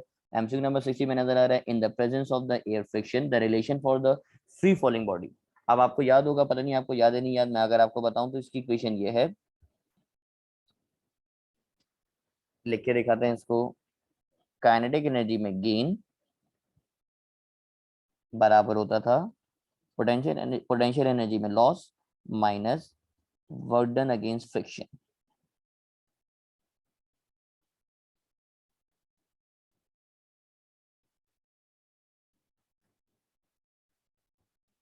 तो इसमें अब आप फॉर्मूला वैल्यू रख दीजिए, ये हो जाएगा काइनेटिक एनर्जी का formula half M B square, potential energy का फॉर्मूला हो जाएगा एम जी एच, और वर्क डन अगेंस्ट फ्रिक्शन को एफ एच से लिखेंगे। अब सारे आंसर तकरीबन प्लस में नजर आ रहे हैं, तो आपको आंसर मैच होता हुआ नजर नहीं आ रहा होगा। एफ एच को वहां लेकर आ जाएंगे तो एफ एच वहां के प्लस हो जाएगा, तो ये बन जाएगा half M B square plus F H is equal to what, is equal to M G H. अब आपको करेक्ट जवाब मिल जाएगा ऑप्शन नंबर सी। तो अच्छे खासे आपको एमसीक्यूज बताया, काफी लेंदी आपका लेक्चर हो गया, जबकि लास्ट में इसकी आंसर की लिखी हुई पीडीएफ इंशाल्लाह आपको प्रोवाइड कर दी जाएगी। आपको पीडीएफ चाहिए तो आप मुझसे मांग सकते हैं, पीडीएफ आपको मिल जाएगी। और ये लेक्चर बेटा आप लाजमी कंप्लीट, आपने देखा होगा एक एक कॉन्सेप्ट आपको सीखने में हेल्प मिली होगी, और अब आप इसको अपने चाहें तो फ्रेंड से भी शेयर कर सकते हैं, ताकि जब बेनिफिट हो रहा है जिस तरीके से आपका बेनिफिट हुआ है, तो बाकी लोग का भी बेनिफिट हो। तो तमाम लोग अपना ख्याल रखिएगा। अल्लाह हाफिज।